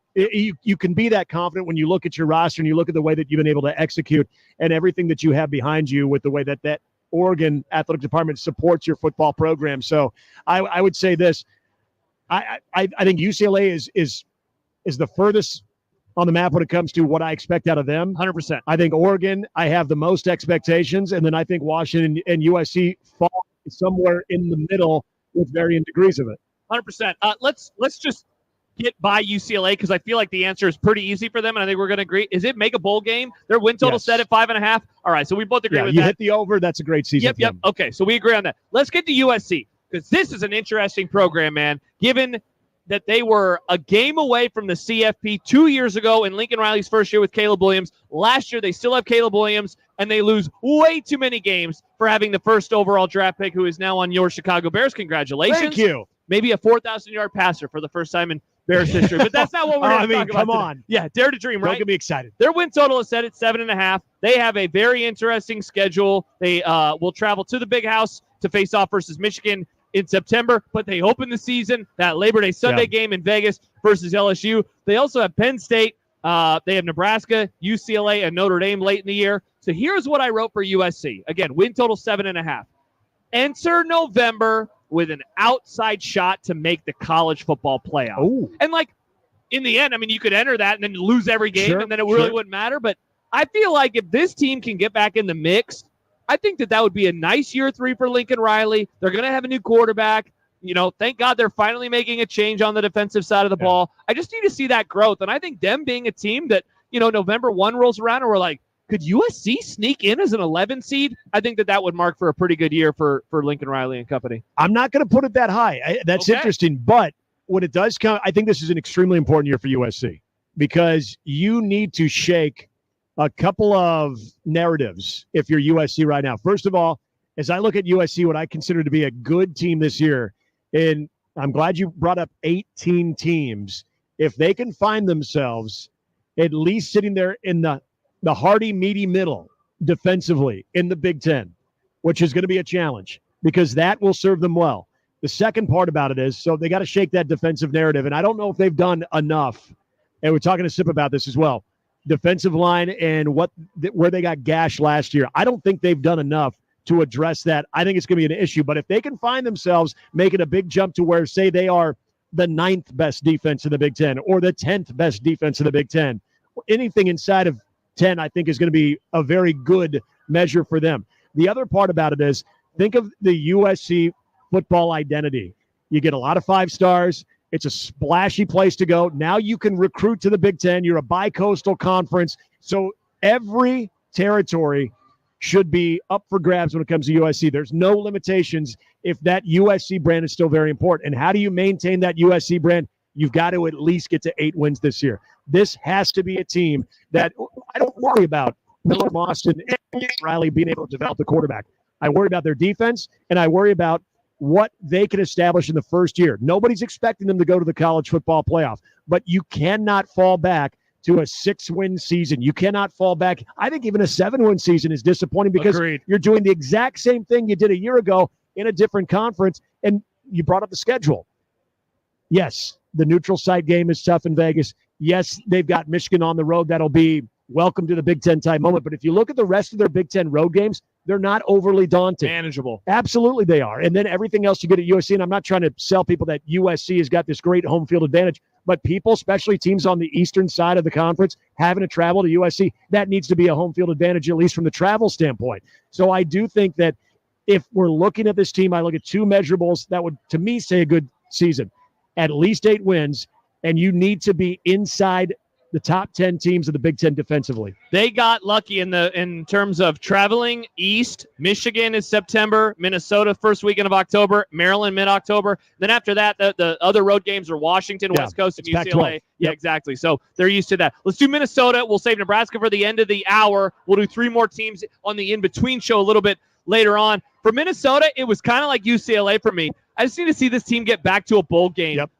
Their schedule includes Wisconsin, Penn State, USC, Michigan, Iowa, and they open with North Carolina in that traditional Thursday night spot. Illinois, let's see if they bounce back. They have them on the road as well. A good Rutgers team on the road at the beginning of November. So for them, for PJ Fleck, it's essentially make it to a bowl game. And I am curious, Nick, every offseason, we always get that story of players don't like PJ Fleck and he's a weirdo. And everyone always thinks it's going to be this huge bombshell. It never is. I'm wondering if we're going to see that. But for me, it's just, can they get back to the game again? Minnesota is one of those programs that we're really going to know everything you need to know about PJ Fleck now, because I think there are certain teams in the old Big Ten divisional format that benefited because of a weak division.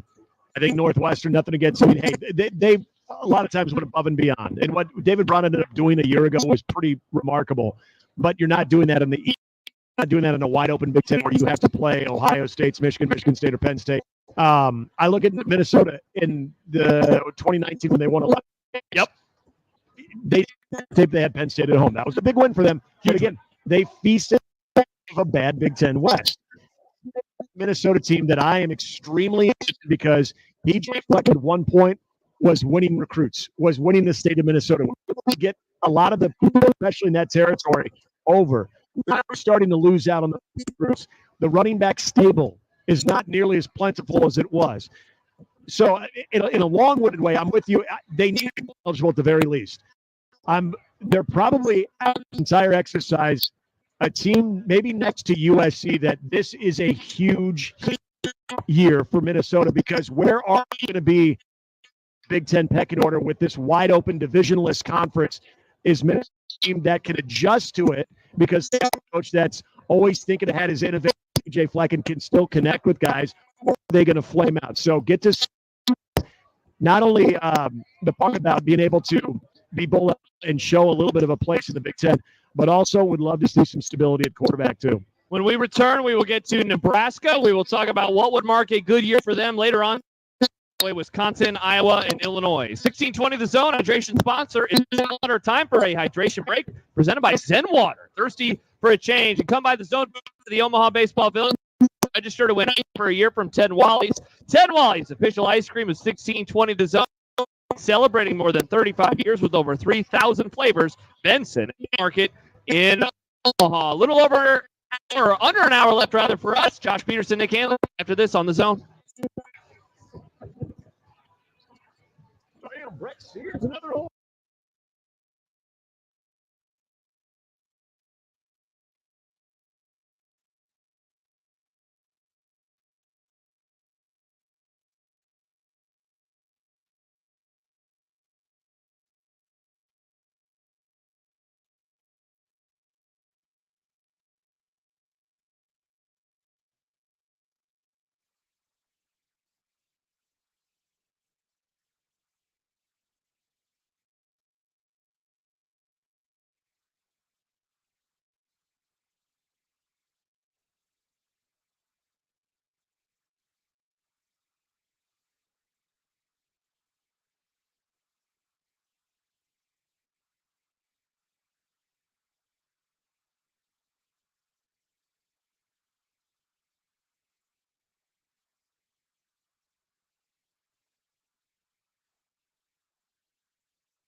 My headphones, never mind. Yeah, right? Habit. Josh Peterson, Nick Josh Johnson with you at the Omaha Baseball Village. Hour 2 is presented by Nebraska Men Together Extraordinary. And 1620 The Zone is joined today by the Drug Enforcement Administration.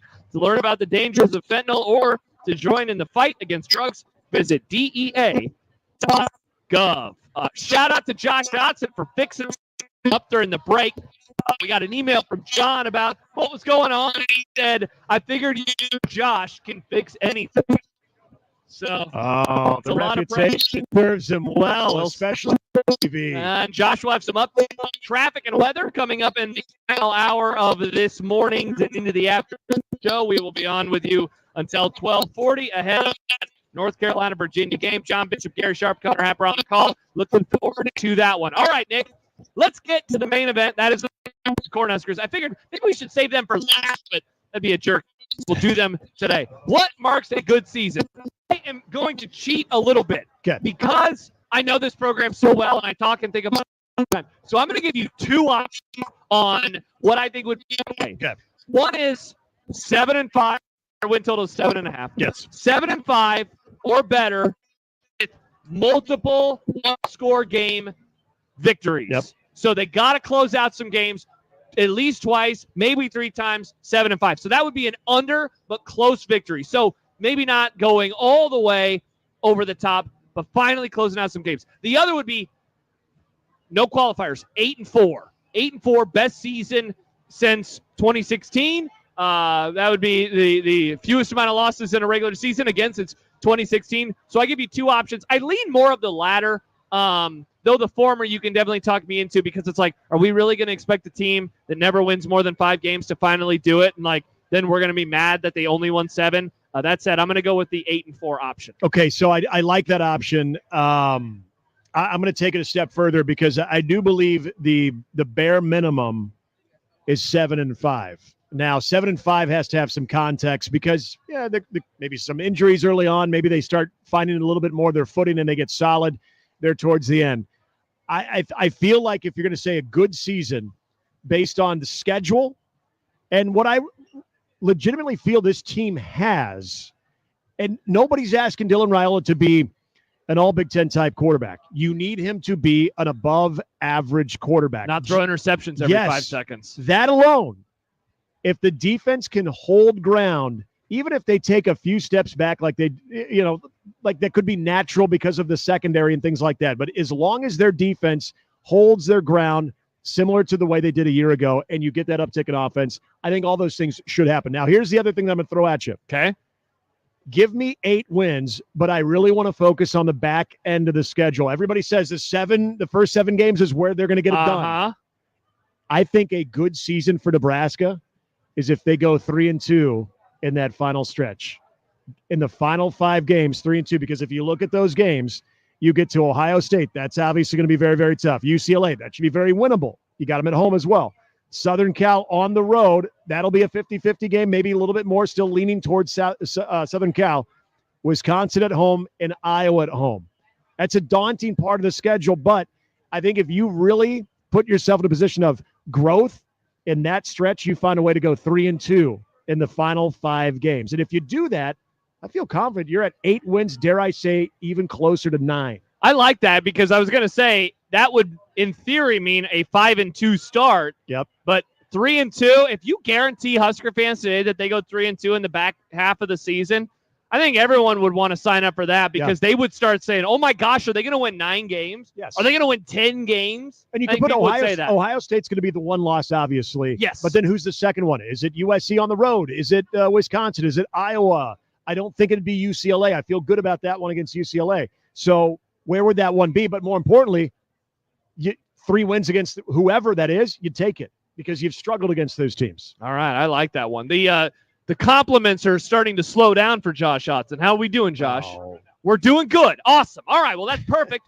because we are going into the 3rd and final hour here at the Omaha Baseball Village. We continue the countdown to North Carolina and Virginia. Looking forward to game 1. We will talk about that in our next hour. Fun exercise to go through these 6 teams. Later on today, Nick and I will be back in between games. We will look at Wisconsin, Iowa, and Illinois, and then Schaefer's in the next 2 days. So you and I will be back together on Monday. We'll take a look at Northwestern, Indiana, Purdue, Michigan, Michigan State, and Ohio State in the early window, and then Penn State, Maryland, and Rutgers. So should be pretty interesting. Hour 2, presented by Nebraska Medicine. Join our team at nebraskamed.com/careers. And 1620 The Zone is live at the Omaha Baseball Village, and it's sponsored by the Omaha Henry Dorley Zoo and Aquarium, the #1 zoo in the nation. Visit omahazoo.com to plan your adventure. Josh Peterson, Nick Handley, we come back for 40 more minutes of pregame coverage from the Men's College World Series on 1620 The Zone.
It is the final hour here ahead of Game 1 of the Men's College World Series, North Carolina and Virginia. Just about an hour from now, first pitch, John Bishop, Gary Sharp upstairs, Connor Happer down on the field. Looking forward to their coverage. Nick and I will be back here at the Omaha Baseball Village in between that game and the start of Tennessee and Florida State. Pregame coverage for that one will start at 5:40, but pregame coverage for the first game will start at 1240. And 1620 The Zone is joined today by the Drug Enforcement Administration. To learn about the dangers of fentanyl or to join in the fight against drugs, visit DEA.gov.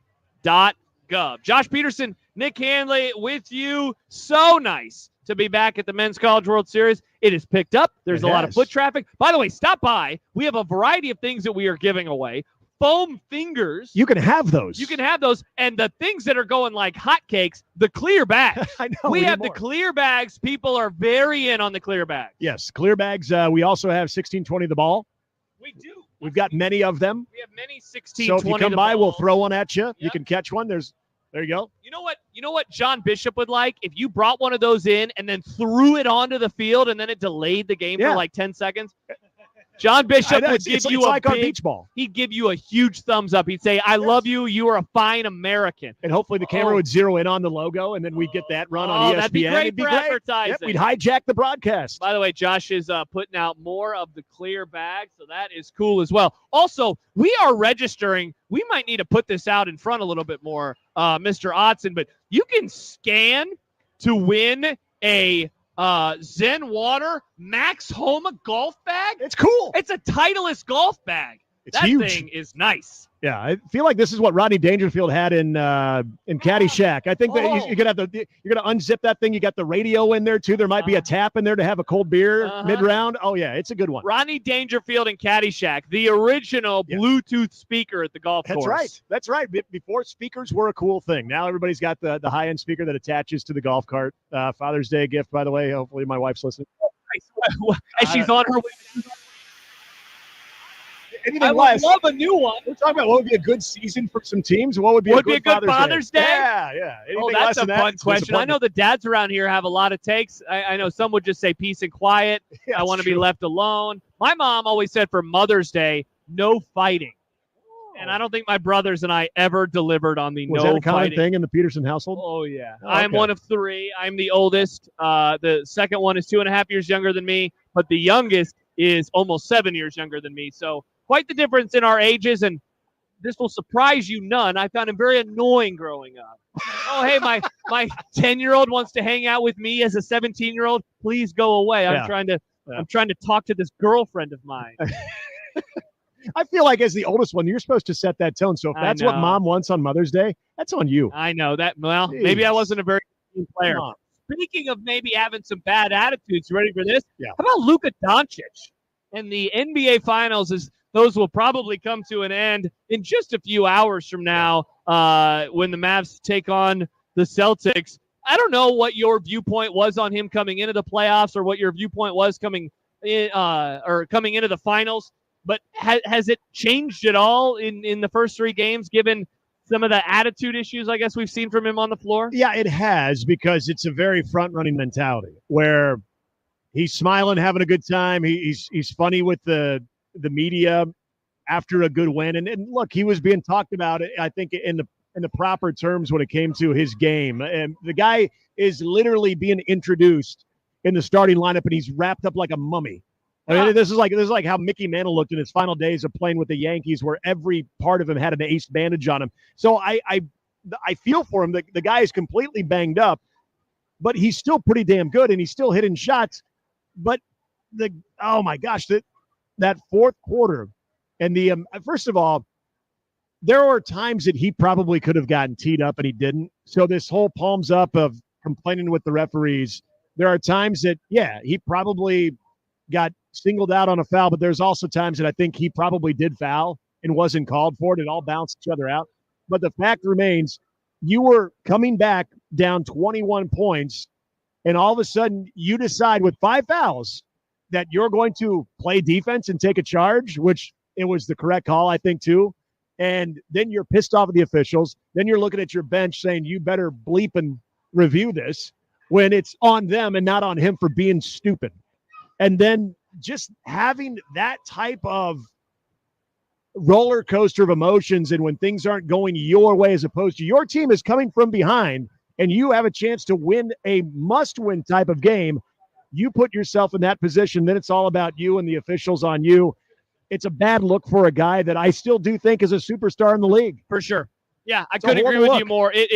He has come across as incessantly annoying all the time. And, I always have the caveat of like, I'm not watching a whole lot of regular season NBA anymore. Like certainly not compared to I'm when with I you. was younger. But man, like turning on the TV and seeing him in the playoffs, it's like, wow, you are tiring me out. Yeah. Like people always say that about NBA players that they complain all the time. It definitely seems like he takes it up an entire notch. Like I think my view on him, I think it's been shaped kind of in the same way of just like tremendous talent, really good. I find him incredibly annoying. Like I am in this spot. It feels a little tricky right now because it's like, how mad or angry do I want to be at this guy for, flaming out in the finals when I didn't think that they were going to be in the finals in the first place? It's like, I feel like that's always like an interesting rub of like, when people will talk about MJ 6-0 in the finals, LeBron James has had a lot of losses. It's like, yeah, so we're judging. I mean, it would have been better in theory for his legacy if he never gets there that many times. Like the 07 Cavs team. That wasn't a good team. They make it to the finals. They get swept. And yet we use that against him. And so I wonder if this is going to be the same way. That said, I mean, there is certainly a lot of maturity that he needs to start showing himself. You hit the key word right there, the maturity, because friend of 1620 The Zone, Brian Windhorst, I think he said it best that you can't tell the Luka Doncic story without telling the other part of it, and that is they don't get there. They don't get to the NBA Finals without Luka Doncic. I think we all know that. But you also look at what could have been in that Game 3 if he's still around in the final 4 minutes. I mean, you're in a ball game, and you have a chance to really impact your team in a positive way, but he makes a stupid decision. Very immature in the way that he ends up handling that. And for a guy, again, that's when he wants to play defense, he can show you that he has defensive ability, but he decides he doesn't want to do that the majority of his time on the floor. But also, it's being able to know that teams are going to go at you aggressively. Teams are going to try to phase you out of the game plan as much as they can. And now you've also given them an open look of how they can get under your skin and the officiating and how that becomes a big part of rattling him. That's the thing is, what Wendy said, I totally agree with. From a maturity standpoint, if you do not take this entire experience and learn from it and move from it and grow from it, and so you can get and be part of Dallas maybe getting back to this situation, if you can't do that, there's no helping you. If he comes back a changed or at least more composed guy in those moments, then this was a much needed experience for him to go through. But if he doesn't, there's no hope for him. Yeah, it'll end up being a positive, even if in the moment it absolutely sucks. So yeah, Game 4 coming up tonight. All right, when we return, we'll have some updates on the traffic, on the weather, what you can look forward to today, and we will look ahead to Game 1 and the College World Series as a whole. We had a chance earlier to talk to Evan Bland, and we can give some of our own thoughts on the 2024 Men's College World Series as well. A reminder that Country Fest is back at the OBV. This Friday, OBV welcomes singer and songwriter Chase Matthew to the Beer Garden stage. Tickets are $20 in advance at mattressfactoryomaha.com or $25 at the door. Josh Peterson, Nick Handley, Josh Hudson hanging out with you from the OBV. More to come. We have about a half hour left ahead of this matchup between North Carolina and Virginia. We will talk about that, and we'll talk about the series as a whole when we return. Crowd still looking good as they get ready to head on in to not into TD Ameritrade, into the Chuck. Yeah, it was once That's upon my a first time. Yeah. 2 hours into the show, and I did it. That's all Josh right. Peterson, Nick Handley, back after this on 1620 The Zone.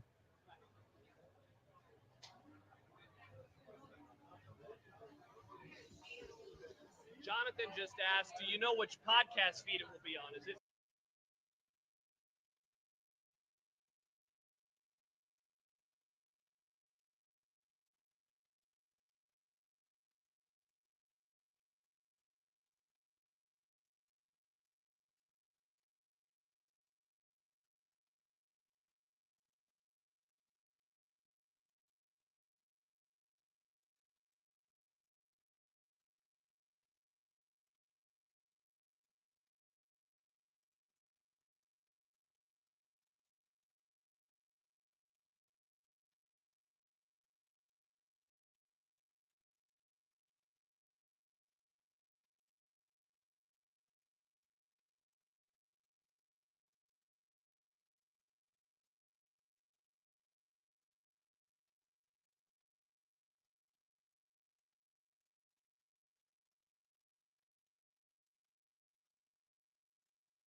Welcome back to the Omaha Baseball Village. Josh Peterson, Nick Handley with you. 1620 The Zone is joined today by Pyramid Contractors, craftsmanship at its finest. And the 1620 The Zone hydration sponsor is Zen Water. Time for a hydration break presented by Zen Water. Thirsty for a change. Couple things with Zen Water. First of all, there is an incredible Max Homa bag that you can come and register to win. Second of all, Josh, I still take my dog for walks with the fanny pack from Zen Water last year. Shout out Zen Water for helping us out, keeping us hydrated. We are both enjoying a Zen Water right now. We're just about to hand it off to Josh to give us some updates from in and around the ballpark. But a couple of quick notes. People are wondering, hey, where are the pods? Where are the pods? The pods for the early shows during the Men's College World Series, those will be on the Happer Show feed. And then the in-between show that you and I do later, that will be on the Unsportsmanlike Conduct feed. So if you want to hang out, you want to check out what we're doing, but you're unable to listen live, no worries. We got you covered. Just go subscribe. And, hey, if you're on Apple, give us a 5-star review. Yes. And say thumbs up. I like and do it for the morning show, too. Yeah, there's Help us all too. out. Yeah, so there you go. I guess that's the only thing I had to. So I thought I had more than one note. I don't have more than one note. You know who does have more than one note? Josh Odson. Josh, why don't you take it away as I slide backwards for 5 seconds? All right, everybody. This weather update powered by the winning team at Liberty First Credit Union, supporting their communities and providing banking with purpose. Looking at the 24-hour weather forecast, it looks like this. Today's going to be quite a beautiful day for baseball here in Omaha. High pressure at the surface and lower humidity levels will lead to plenty of sunshine today and generally comfortable conditions. Tonight, an upper-level disturbance will trigger thunderstorms in central Nebraska, which will march east overnight and bring rain to eastern Nebraska toward morning. The morning showers could linger Saturday, and then a chance of showers and thunderstorms will exist for both games tomorrow. Nope. So Damn it, Josh. prep plenty of topics. Hashtag topic alert tomorrow with Shafe. This weather update powered by the winning team at Liberty First Credit Union, supporting their communities and providing banking with purpose. Your traffic update presented by Park Omaha. Make a game plan for your parking. Reserve a downtown parking space in advance at parkomaha.com. Light traffic right now on my map. Of course, always watch out for foot traffic as you get closer to the stadium. Various road closures, again, as you get closer to the stadium. But right now, we're looking at all green on your way down to the Chuck here this afternoon, gentlemen. That's good. One more reminder. The traffic was presented by Park Omaha. Make a game plan for your parking. Reserve a downtown parking space in advance at parkomaha.com. That's good. There's green is good. Green is Love good, green. right? No yellow, no red. It'll be interesting. Do you do a traffic report ahead of the night game? That one's usually not as green. I feel like there's going to be a lot of red on that one. That one, Friday night, a little baseball action. That will be awesome. Yeah. So we will be Especially back in between games. Josh, I didn't like the weather. What's up with that? Didn't like that. Didn't like the spotty shower. I think I got a tea time in the afternoon tomorrow. Is that in jeopardy? You jerk. This doesn't affect you at all. This doesn't affect you at all. It does. I might not be able to go. Bad weather should come on Tuesday when it's not me. Just on Tuesday. No.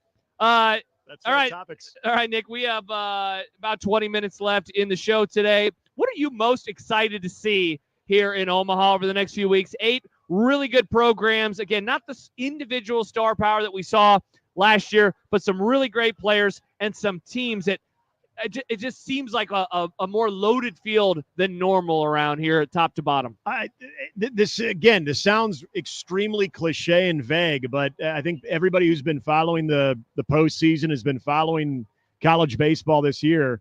It's just quality baseball. This is a baseball fans College World Series with teams that have been perennially in the top 25, but also programs that have various history of success here in Omaha. So if we can get past, and I think we will once the first pitch is thrown, that we're past we don't have the Cinderella thing to root for, but what we can expect and what I think it's okay to expect for is just really solid baseball, because you're going to have power arms. You're going to have good bullpens. You got good closers, but you've got a variety of offense with all of these teams. If you watched one of the most exciting super regionals and that was at Florida Clemson. Just absolute incredible circus, but in a good way. Josh, I think we might get a lot of that. I think you're going to get some of those topsy-turvy games where it looks like one team's in control, and then all of a sudden somebody else has that offensive push there. It's going to be very unpredictable, and that's the one thing that I love about this field. There's a lot. Even last year, you could zero in on maybe 2 or 3 teams and say that's your favorite. I know Wake was a favorite, LSU, and even whoever came out of the LSU-Tennessee side of it was most likely going to win, and it played out that way. This one, I'm with Evan. I don't know who you would look at and say, I don't know if I like that team in the matchups that they have. There is not one team in the College World Series that would surprise me if they're there next week playing for a championship. The odds right now on FanDuel, Tennessee is the favorite, which makes sense, right? Yep. They're the 1 seed plus 260, A&M plus 350, Kentucky plus 470, North Carolina 7-1, Florida State plus 750, Virginia plus 950, Florida 10-1, North Carolina State 12-1. I mean, even the long shot, man, like 12-1 compared to plus 260 is the favorite. That is not anything crazy. That is not anything too insane around here where you have a super heavy favorite. Yeah. And so I think that speaks to the depth of this field, how good these teams are, how good these programs are, and how I'm with you. Whatever championship series we get next Saturday, I'm really not going to be surprised because it feels like it's going to be hard to be surprised by anything that happens. I'm also looking forward to seeing how many times Jack Caglione actually gets an at-bat where they have to pitch to him. You know, that's the thing is, if you've got an open base, if you're in a situation where it's okay to put him on, how many times does he actually get intentionally walked as opposed to getting in that bat? Because when you have to pitch to him, it is must-see TV. We saw it last year as well. Seeing him on a mound is exciting too. So I'm with you as far as not as much showcasing the individual as it was a year ago, but with every team they've got to do. Vance Honeycutt for North Carolina that everybody's going to see here in a little bit. That guy is a stud. He is an absolute stud. You're going to see him roaming out in center field, but he can also swing it as well. Every guy is going to showcase, or every team is going to showcase a player or two, whether it's on the mound or it's at the plate, that is going to get a lot of people's attention. So there is between the coaching matchups, between these power programs, you're going to see some dudes. And here's the other thing too. Look at all these lineups and these rosters, the depth, but also there's some exciting freshmen that are represented by all of these teams too. I think what you said about Caglione, especially, like, spot on. You know, we got to watch him yesterday at BP, and he was absolutely mashing the ball. Effortless. And I think he's going to be one of those guys that, you know, when he comes up to bat, we're going to find out pretty quickly, like, are they pitching to him or not? Right. And I feel like when we know they're pitching to him early, or when there's a couple guys on and don't want to walk him in this situation, I feel like the buzz of the ballpark is really going to show itself. And that moment or moments are going to be awesome. And see, there's the Omaha connection too, of the familiarity with a guy that we saw a year ago. And then for the amount of fans that are local that watched Jack Caglione just demoralize Nebraska. It's like, should they walk him? Now they're actually going to pitch him. All right, well, what are the odds that he actually hits a home run? Oh, he did. Oh, it was 119 exit velocity off the Jesus. So, I mean, so he's got that attention.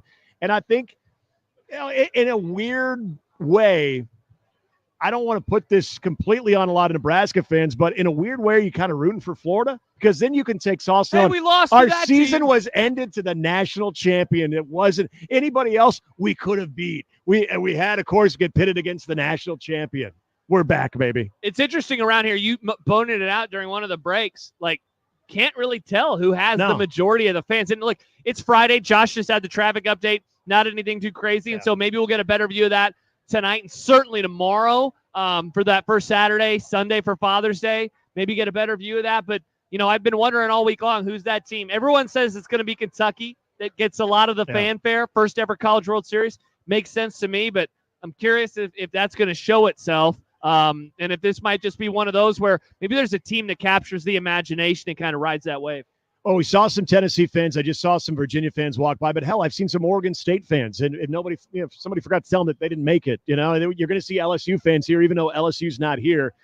So that's the other part about this that I love right now is we saw this with Mississippi State when they started to slowly but surely overtake the city the longer Mississippi State was in. And then Omaha started jumping on the party with them. And before you know it, you had your your good old buddies from the South that you're partying with and just enjoying all the experience and all of their highs. You're enjoying that with them. So then they become that adopted team. I think that's kind of what we're going to see here. Come by the Zone booth at the bullpen inside of the Omaha Baseball Village and register to win a summer prize pack of tickets to the Henry Dorley Zoo, KC Royals tickets, and ice cream from 10 Wallies for a year. 13th and Mike Fahey. We will come back. We will wrap this bad boy up, and we will get you ready for the first game of the 2024 Men's College World Series. It is North Carolina and Virginia. John Bishop, Gary Sharp, Connor Happer have all of the action for you. One segment to go.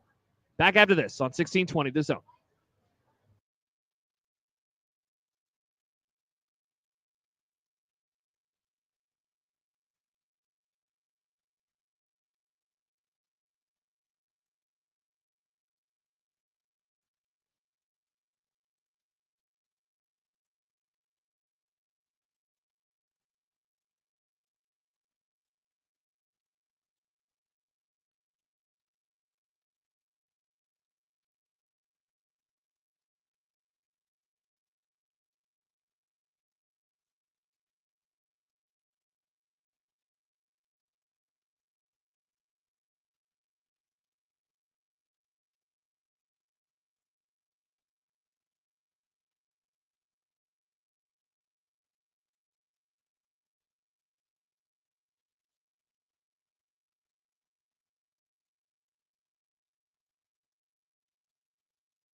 1620 The Zone is joined today by the Drug Enforcement Administration. To learn about the dangers of fentanyl or to join in the fight against drugs, visit DEA.gov. And a reminder, come by the Zone booth inside of the Omaha Baseball Village and register to win ice cream for a year from Ted Wally's. Ted Wally's official ice cream of 1620 The Zone, celebrating more than 35 years with over 3,000 flavors. Benson and the Old Market, Omaha. Mr. Nick Handley, time for an injury report for the first game of the College World Series. Indeed. Injury report presented by your Advocates, your personal injury attorneys, experienced, trusted, local with the Advocates. You are never alone at theadvocates.com. And really this goes into Texas A&M, not one but two significant injuries. Texas A&M has been one of the top teams in the country all throughout the season. Of course, they're here in Omaha.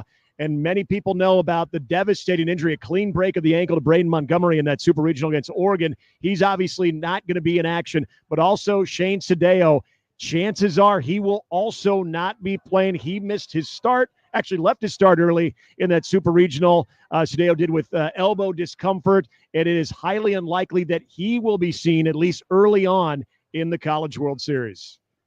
All righty, so that is the injury report for this one. Just saw this stat come by from Rob Anderson, the SID of Creighton, of course, master of all College World Series stats as well. He says there's been at least one run in the first inning of Game 1 of the Men's College World Series in 5 of the last 6 tournaments. So perhaps something to keep an eye on early in this one. The line on this game, North Carolina, slight favorite, minus 138. The Cavaliers are plus 108. The total is set at 10.5. We were just talking about it, Nick. Are you thinking we might see some games with a lot of runs in this year's College World Series? We saw a lot of that in the regionals. Yeah. We saw a lot of that in the supers. Are you expecting more of the same? I do. I think you're going to see a lot of these games played more, especially if we're getting close games, more of the 8-7, 9-8 variety because of the offense. Even with the power arms, the ability of the hitters and how they have been able to elevate. A lot of guys are living high in the zone with that power arm. They're trying to display that fastball, that high 90s, fastball, mid to high 90s, and you're getting that bat speed. We mentioned the Jack Caglione, just ridiculous 119-mile-an-hour exit velocity. It's popping off the bat very much so. That doesn't mean you're going to see some bad pitching because it's obviously how you can neutralize those offensive threats. But, yeah, I'm thinking we're going to see more of the 8-6, 9-5, 9-6, 7 varieties as opposed to maybe the 4-3 ball game that we were seeing a lot last year. Well, if that's the case, you and I will be on for about a half hour later on today ahead of the nightcap. Should be an awesome day for baseball. Josh Otton had the weather report last segment. Should be a just lovely afternoon for this one. North Carolina and Virginia coming up in just a few minutes, and then later on tonight, Tennessee and Florida State. All right, Nick. Who do you like in Game 1 of this year's College World Series? Yeah, I'm going to go with the experience that they had a year ago. Virginia, they went 2-2, but they lost both those games by 1 run. And I think with having that experience, having some of those guys back, and just being able to do a lot of the little things, what they did in the Super Regional too, the amount of 2-out hits that they had, 2-out RBIs that they had. Those types of little things, those are the difference here in Omaha. I'm going to take the Who's in game number 1. All right, I love it because that means we disagree for Game 1 of the series. Give me North Carolina. Give me one of the teams of my youth watching them at Rosenblatt. North Carolina seemed like they were in all the time when I was in high school. As they make it back here today. Who do you like to win the whole thing? Tennessee. Yeah, it's kind of chalky, but I think this, you go through it before with Tony V. I think he's got the team to do it. I think they're a little bit more of a balanced team with the ability to hit the long ball, but they can pitch it too. Well, we agree on that one. I like Tennessee as well. I think that they will pick up that national championship. They've had a great run over the last few years. Obviously, they have come up just short, and I think that they finally get it done this year. Should be a really great series. I'm looking forward to being here. You and I will be back again in a little bit. A lot of stuff that we missed out on that we didn't get a chance to talk to. All the weird news surrounding college sports yesterday that we could dive into as well. I heard something. The Big 12? Yeah, I heard something earlier about maybe a silver lining for these things happening with conferences being sponsored that I want to run by you. Okay. So we'll get to that in a little bit in between the games. We'll have that. We never got to talk about the wide receiver show that's coming to Netflix as that was announced earlier this week, so we can do that as well. And of course, we'll have reaction to the first game, and we will have a little bit of a look ahead to the other game that is coming up later tonight, that one between Tennessee and Florida State. not as thinned out as I was expecting it to be at this point in time. I thought that right now we'd be like, oh, nobody's here. They're all inside. People are having an awesome time right now at the Omaha Baseball Village. Checking out all of the displays. We got a lot of big bat displays over here too that I'm trying to figure out. Yeah, you're trying to get one of them for your home. I want the entire display. It's very, Can I very, have very this cool. thing with how many bats are over there? Like 20? Yeah, just give me the bats too. 2 dozen, the video screen. I'll make you an offer. Yeah. Probably not what you're hoping for. Yeah, but, I'll tweet it. I'll tweet a picture of me with it.